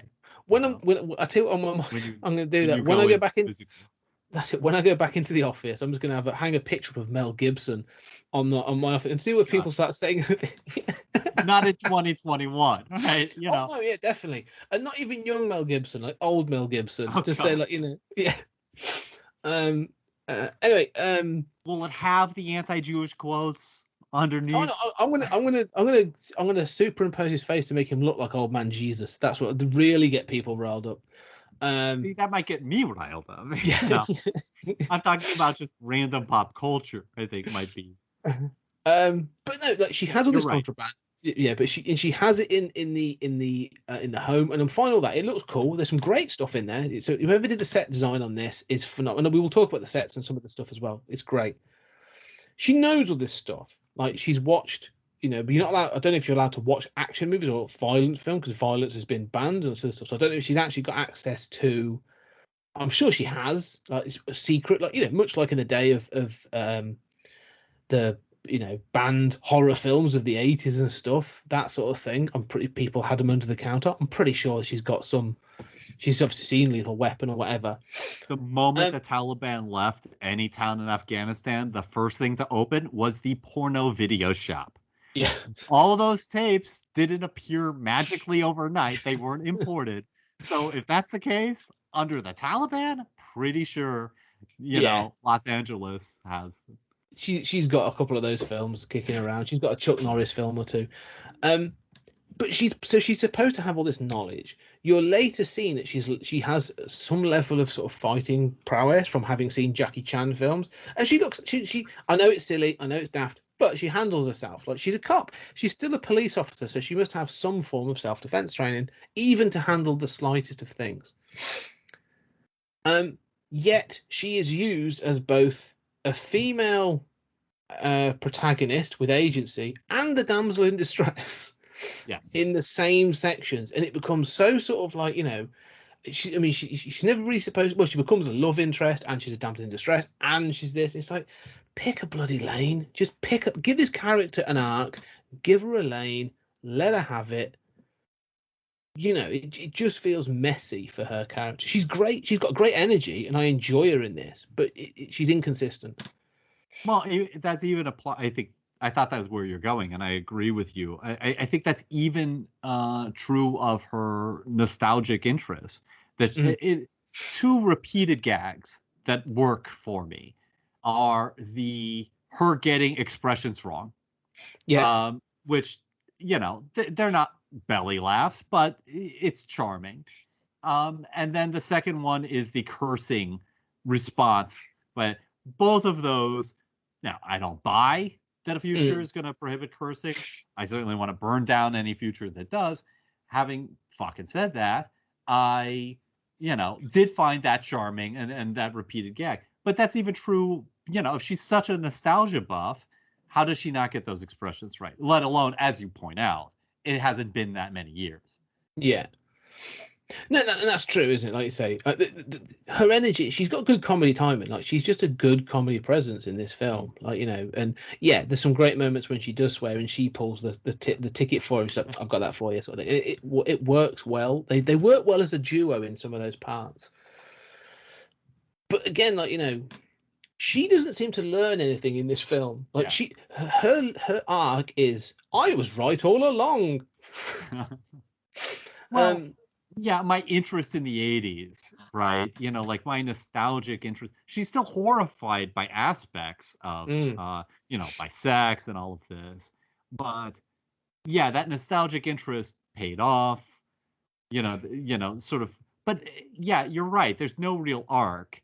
She's sort of like resisting the police from the inside a little, but then not willing to go as far as he is and still Yeah. horrified by it. And I find that middle position, if they had, much like the cop who Sly remembers, if they had elucidated that kind of middle position more, instead of just using her for comic relief, making her one way or the other, she could have been a more interesting character and actually fleshed out that future more. Well, I'd want it to be a conflict. Like at one point towards the end of the film, she shoots someone. And there's a great moment. It's quite an interesting moment. She's like, I've taken someone's life.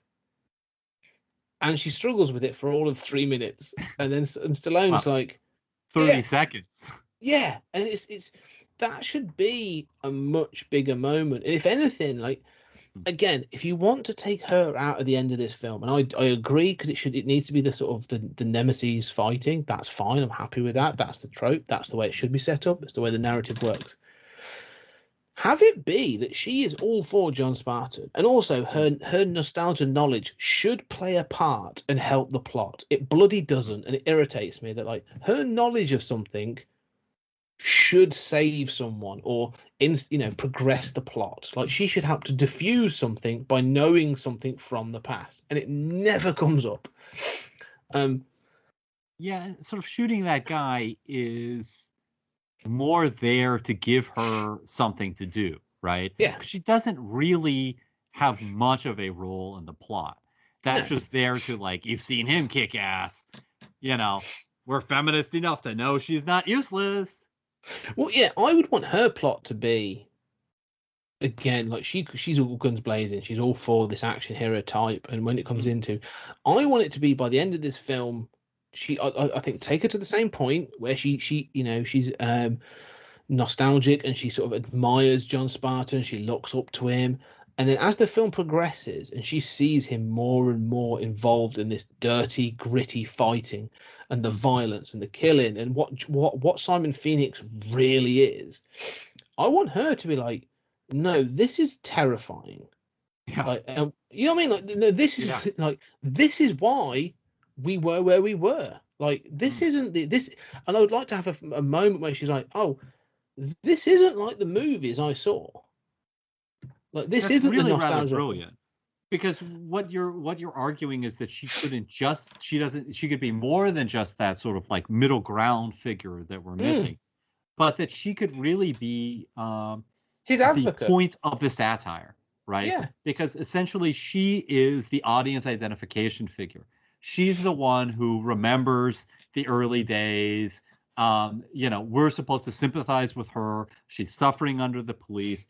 And if your point in this film is to be a satire, having her then go from the audience position of like, I came here to see Sly Stallone kick some ass, to have her migrate from that point to what you're describing and understand, I'm still attracted to you. There are good things about this, but this is a horror show from start to finish. Yeah. And she could give voice to a lot of those satirical intents, and maybe the audience would listen because she had been that audience identification figure, and you took them on that ride.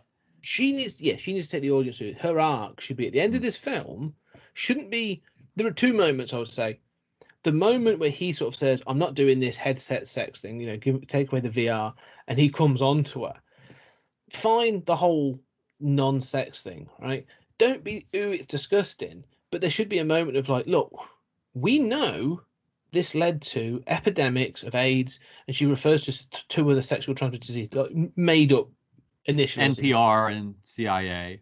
Yeah, whatever their acronyms. Yeah. But she's come up with these acronyms and these initialisms, and it's sort of like, okay, there's a reason for your fear. Like she's not disgusted by sex; she's scared of it.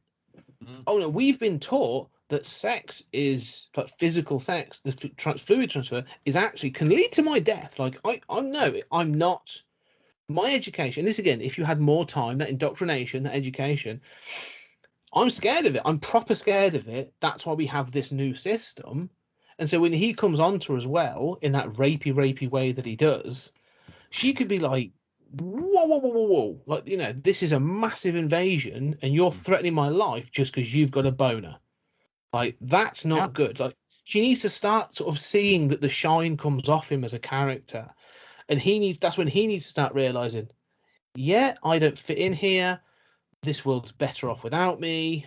You know, like Zach Lamb was able to adapt because he's lived through it. I can't do that. I need to, you know, but I'm not going to get my sort of sailing off into the sunset moment. This has got to come to the end. Her ending should be shooting that guy, and then her saying, "I can't do this. I'm done. I'm done. I've got to walk away." And then her literally saying, like, you know, I know you've got to do this. You've still got to stop Simon Phoenix, but I can't do this anymore. And be traumatized by it and not be like, right, I'm ready to go, gong ho, woo. It should be like her. I would love that to be her arc. That's the end of her life. She literally walks away. Like, I can't do this anymore. And that'd be it. I mean, I think this point is brilliant that she could have that she doesn't have an arc, that she could have this arc. And I think that she could be the voice of that satirical intent, and you could still keep a lot of the punchy if you had that voice. So 2 things that I really like about her, and 3 things that I don't. I like, you said Stallone comes off as rapey. I like that he leaves. Like he's like, oh, this chick's crazy, right? But he leaves. And once that's clear, once she's like, get out, and she's overly melodramatic, I get the sense that it's like she's watched too many 80s movies. And she's like, the stamping of the foot. Yeah. So, I mean, there's something about it that seems artificial. But he takes no for an answer and leaves. And you just see him like, oh, crazy, you know, like dejected. But he knows how to take no for an answer. And that is clearly tied to his masculinity and his ability to do that. So I did like that part of it, at least the way it concludes. And I like the kiss at the end. I think the kiss at the end works in the fact that she kisses him back. You know, it's like, oh, yeah, this is what kissing is. I mean, we've seen this in other sci-fi, but, you know, sort of Fifth Element and stuff like that. But that worked for me. I thought it shouldn't work as well as it does, but that worked for me. A few things I didn't like. I don't like that she just joins this rebellion that quickly, you know, that it's like she looks at her commanding officer and says, nah, I'm going with Spartan, who's clearly like her orders are to take him back to the cryogenic facility. That should have been a much bigger deal. Yes. I forgot the third one, but another one is that killing moment where it's like the point seems to be, you need to get over this. Spartan's like, look, yeah, it's almost like, he doesn't quite say it, but it's almost like, you know, the first kill is the hardest, baby. Oh, it's totally that, isn't it? Yeah.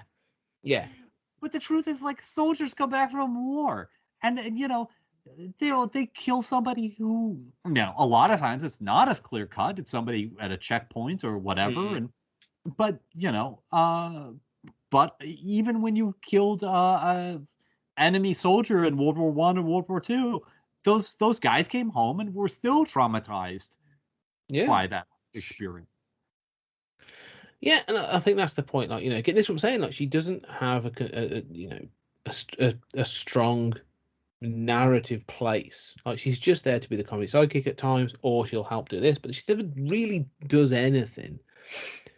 And I find that sort of like grates a little bit on me at times. But again, she carries it because of her charm. Like, she plays that bubbly sort of, like, you know, wanting for the action. She wants to have more action in her life, but she still has this bubbly charm. Like, she's very good at that, and I think she's a great presence in the film. But there are things like in the satire that I really like that she does bring to life. Her and Benjamin Bratt, actually, the fact they've got an oldie station that is advert tunes is wonderful. And the fact that those advert tunes are also played at Taco Bell when they go for the meal. There's a guy on a piano dressed up. Yeah. Yeah, and he's doing the Jolly Green Giant Yeah, sort the of like, Green Giant. Right. As a fancy piano. Yeah, Yeah. that stuff is good. And that's where I'm like, that's where like the satire is. And obviously, like, you know, Taco Bell won the restaurant wars and is now sort of like all restaurants are Taco Bell. All that stuff's really good. Get the American franchises right. It's Pizza Hut. I have to be proud of something that we exported to the world. Well, it's interesting, like you say, that I love the fact that, like, you know, there's little bits of that satire there that really work. Like you say, the Taco Bell, when like Stallone's like, oh yeah, I could really go for a taco right now, and they're like, oh, it's not quite that. Pizza. It's pizza. Yeah. It's like, oh yeah, pizza. I could really go for pizza. Yeah, there's a lot of product placement. I mean, there's Pepsi signs. It's like the 1980s had no Coca-Cola. Yes, yeah, that's true. Yeah, so these little bits of satire in it are really good, and they pay off. Like they keep layering them in. You know, I like the idea of sort of like even the 3 seashells it's never been explained to this day. I googled it. Like there's theories about how it works. Yeah, but it was just a joke where they're like, yeah, what would be the weirdest thing? You know, oh, he's not going to use the 3 cells. He's going to go shit in a bucket and use some sort of those violation tickets as toilet paper. Like it's some of the stuff like that. I do think this 3 seashells things works, and you don't see it until the end. You know, close to the end. I do think that works. Although I found myself wondering, like when he comes out and talks about it in a full policeman's uniform, like it's like, okay, I've been revived. You know what? I've got to go to the bathroom. Somehow he changes it to a uniform, and I found myself thinking, like, wait, you mean that entire scene where you're talking about what you're gonna do and how to use a John? You've got shit in your pants? Like, you know, like people would be like, oh, you know, dude. No, he's holding it in, like he's clenching. He's like, I've really got to go. Like I'm walking funny right now. Usually when people say like you're out of toilet paper, it's after they've taken the shit, right? Yeah. Yeah. So he's taking a shit. He's planning. He's gone in and looked for it and gone like, I don't know what this is. I can't accept that John Spartan's going with his shitty pants. I totally believe in that entire scene. He's got, you know, what he did not wipe in his pants underneath the dress uniform. Maybe. I don't know. That makes that whole scene very different. That's my interpretation. That's my reading. I want the fan fiction. Yeah, I want the, there's a guy stood out outside that toilet looking horrified. And this John Spartan shit, careful reinterpretation of Demolition Man. Just to highlight as well something again, because the more I talk about it, the more I realise that this film is a precursor to his Judge Dredd. Like the plot's almost identical in many ways, in such ridiculous ways. They've also both contain Rob Schneider. Can't stand him in either film or any film for that matter. Yes. But yeah, no. So we talk about the gender. So there's obviously the gender politics in this film. Like again, Stallone, although we've said about what her arc should be, his approach is firstly he tries to come on to her. Yeah, he walks away. The two of the things that to me that stick out as being sort of like weird gender things are the fact he knocks her out at the end for her safety. Yes. And I understand why, from a narrative point of view, it's got to be mano a mano, you know, kind of thing. But also the fact that when he's revived, he can knit and sew and do all this other stuff. And he's been made a seamstress. And there's a real sort of note of, you said about the feminization and this idea. And it's a real sort of thing of like, you know, oh, I can knit, I know what this is and all that is. Like, you know, I'm a seamstress. Which is not the proper word, right? You have the skill to sew. It's like, I learned how to act. You mean I'm an actress? No, that's not how these words work. Yeah. Yeah. But yeah, I think they're trying to hammer home a point. Again, it's that thing of the dialogue in this is a bit clunky at times. But again, it's that feminization, isn't it? Of things of like, well, women knit. Yeah. And it's supposed to be the complete, antithesis of what Simon Phoenix has had with his, you know, they list out like, you know, all this list of amazing things that he's been given, and Stallone's been given knitting and sewing.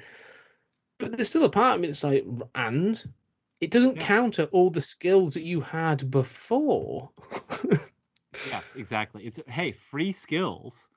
How does this make you less? Yeah, it's a bizarre point. Like he literally knits her a jumper overnight as an apology, which I think is another nice point. Like he actually apologizes for doing what he did. When he tries to come on to her, and he knits her a nice jumper, and it's like, what? To be fair, mate, that's not a bad skill. Yeah, exactly. This doesn't have to be. I mean, this doesn't have to be your life, but No, it's not a negative. It yeah, is tied to another weird thing. Yeah, that sort of like knocking her out, and was the third thing about her that Sandra mm, Bullock that it doesn't make sense to me. Specifically, why she says like at the end, "Oh, I totally understood why you did it." It's like, you're a cop. yeah. It's a complete disrespect. But it should be. She should be pissed. Of Mhm. like, we're partners. I was your backup. Like, we should have taken him out together. None of this macho bullshit that you've tried to get past, and now you're telling me it's still a thing. Like, yeah, she's a bit too sort of forgiving on that front of like, oh, okay, I'll let you go. I'm going to kiss you for everything else you've done. Um, Yeah. but yeah, it, Yeah, I mean, you're right about her character. And yeah, I mean, I don't know. I think you're right that she isn't really a clear presentation. And if this movie does not know how it really sees women outside of, being, a seamstress is feminized and, all of this nonsense. Um, it also has a race issue, and it's not just the villain. mm, As far as I know, the only other non-white person, there are a few people like in the backgrounds, but is the cop that Benjamin Bratt. Yeah. well, Benjamin Bratt, right? But also there's the old cop who Oh, was the Zachary Levi. helicopter Yeah, yeah, pilot, yeah. right? Yeah. Was one of these reforms to make Los Angeles way white. Now there are underground, like there's this thing about speaking Spanish, the person serving rat burgers, and he replies with like prego, and I mean there's this horribly sort of like racist kind of linguistic racism going on there that's really uncomfortable. Well, yeah, and I wanted to ask about this because obviously, California, is replete with Hispanics. Like it was part of, Mexico. Like Southern Yeah, California it's was called a Los Angeles and yes, San Andre, right? yes. Um, and so I was curious about that because if again we talk about the race off for the first time ever in this film, I did notice that where I was like, when they go underground, everybody's really diverse. Uh-huh. There's lots of black and Hispanic and all these different kinds of actors, men and women and children, and then you're like, huh.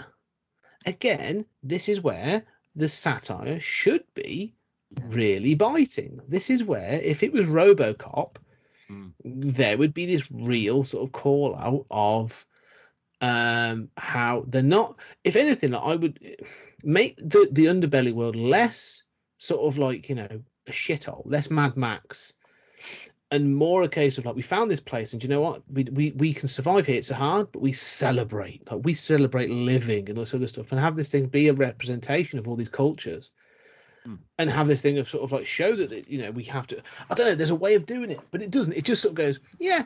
We've chosen these people that we think should be lower class, and it looks really uncomfortable. It is really uncomfortable.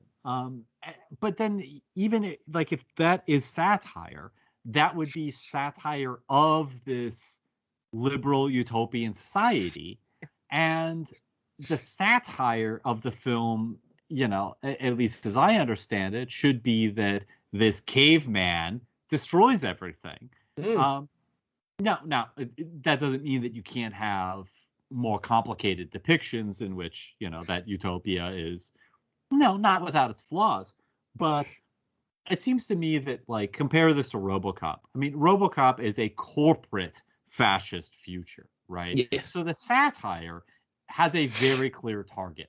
You think of the commercials, which are so brilliant. Mm. We know the point is an over commercialized, over capitalistic culture, and we know what the target is of that. I'm not sure exactly what the target is of some of this stuff. Like, But what they is the don't. point of They him don't. being effeminized because he has the skill of knitting? Does that mean the future is too feminine? But I'm supposed to see him as the problem if it's a satire. Yeah, and this is where it doesn't know. You know what I mean? This is where sort of like they clearly do want to do a satire, and because you do get like you talk about the feminization, like and also the anti-Japanese, just to highlight, because they're all wearing kimonos, they're all wearing robes. There's a very sort of like anti-Eastern feel to all this as well. The influence of Japan, that sort of the fear from the again.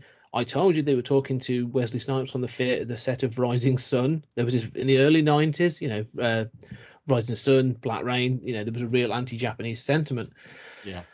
And it comes through this film. You also get Assistant Bob, Nigel Hawthorne, sort of like, and again, he's very effeminate. He's very sort of like camp. I'm never entirely sure if he's supposed to be gay, but there is still that. He faints when the gun goes off, and there's all these other things. There's moments like that, and when they in the meal, when that woman is calling out John Spartan as being a relic of a bygone age, he's like, ooh, and he's got his hand to his mouth. He's camping it up. He's a great little character. His allegiances swing from sort of from person to person. He's very funny. But again, it's that thing of going like, if you wanted to if you want to be a conservative Republican film, which is you are either going to satirize what a future liberal state would be, in which case John Spartan is the hero of your film, right? And then you can't. Therefore, he is going to be right to blow it all up, or you're leaning into the fact that this is a better future, but it's verging on becoming this totalitarian state, and therefore he is the problem, and that sort of thing. But again, it doesn't know. Yeah, I actually thought about wearing a kimono for this because we do the video as well as audio on YouTube. So I do own a kimono, but people would accuse me of cultural appropriation. Yeah. No, I mean, I think you're right, and I think that there is this sort of South Park thing I associate it with, sort of equivocation in your satire, where it's like, yeah, the conservatives don't care that our rivers catch on fire, as they literally did in the 70s.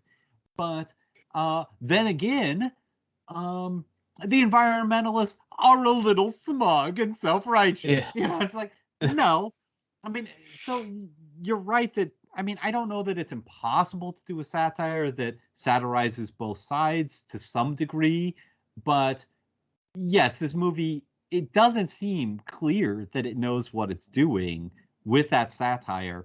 And I feel as if the end result, especially because of the narrative and because of the way it's framed, that we're supposed to like that protagonist, it's certainly supposed to be a happy ending. It doesn't feel as complicated to say the ending of Total Recall, or even of the first two RoboCop films.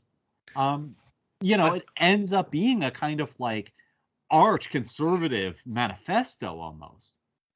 If I was to reboot this, and we've already talked about this, and I've just had this thought, what is this going to satirize? As if you were to reboot this in 2021 or 2022, by the time you've got it filmed, extremes.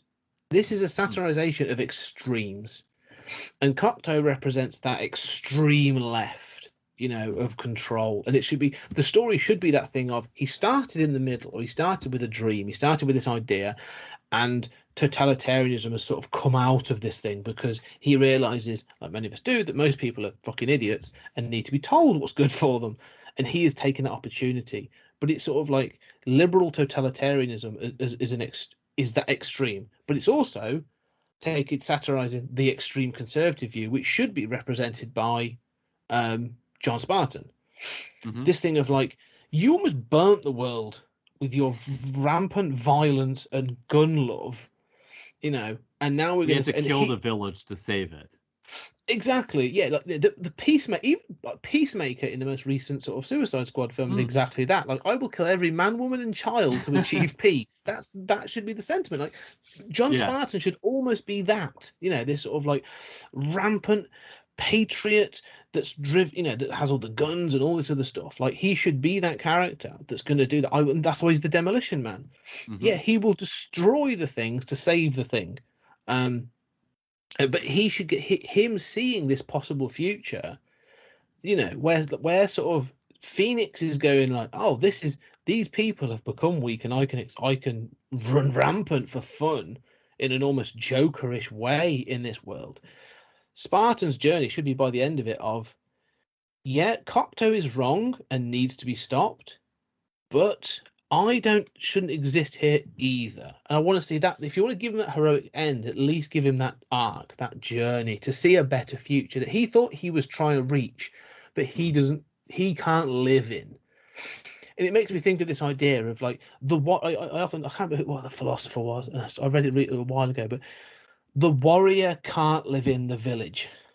The people that protect the village can't live in the village. They are different. They are separate. This idea of sort of like, you can't live in the thing you're trying to protect because you are carrying that violence and that thing. You act as a barrier, not as a participant, and that sort of thing. Like, there was a way of doing this about extremes, but this wants to cover everything. It's sloppy in that way. Well, I mean, while I do believe that there is such a thing as sort of liberal totalitarianism and problems on the left. Having said that, I don't think that that's the way this movie should go. And I think that the ending for me, which is very tacked on, of sort of Schwarzenegger saying, like, where do we go from here? You've destroyed our society. Yeah. Which he hasn't really done. It's just he's taken, the leader of that society has fallen down, and it's like, golly gee, what do we do without our leader? And then Schwarzenegger's like, well, you give a little and you give a little, and we meet in the middle. Dead wrong. First of all, he wouldn't say that because he's on one extreme. He literally represents one of the two polarities. But I also think, no, that's dead wrong. It's sort of like the ending of Metropolis, with the mediation of the heart and the mind, except that makes sense, right? You've got to have logic and compassion. This is just, both sides have a point, and I don't know which to believe in. No, actually, this is a case where the moderate is the idiot. And on all of these issues, there are right answers. So, I mean, look, I'm the first person to hate, most speech codes, certainly codes against cursing, things like this. I'm not against, I've shot guns. I'm not scared of guns, but I think there's a place for them on gun ranges and, in safe elements that don't have to be taken into our cities and into, urban areas. Now, but I think that on issue after issue, the shock is that this society has gone so far. But it doesn't mean that that we're not going to get there eventually, or that that's a wrong place to go. And if you took somebody from 100 years ago and you brought them forward to today, they would say, you've got these amazing cars, right? Cars are new. You've got these amazing planes. You've got space flight. You've been on the moon. All of this is amazing. I want to drive one of those cars. You say, yeah, but you don't have a license. Wait a minute. I have to have a license to use one of these things? What, this is totalitarian. This is too far. And we'd say, no, it's not. We have the internet. We can check out all of this. I'm going to ask Alexa for information, and it's going to give it to me. Mind-bending and amazing and scary. It's so amazing. It seems like magic. Yeah, but they track your information, and they know everything you've said. And that person's going to say, that's a terrible intrusion on the individual. And we're going to say, no, it's not. We've decided to make this compromise. You can opt out of the system and live without electronics if you want. But this is part of the price we pay for that. And on the whole, we have decided to pay that price. So to me, the satire has to be more one-directional. It has to be the satire of that Cro-Magnon. Not that the liberal side has to be depicted as perfect.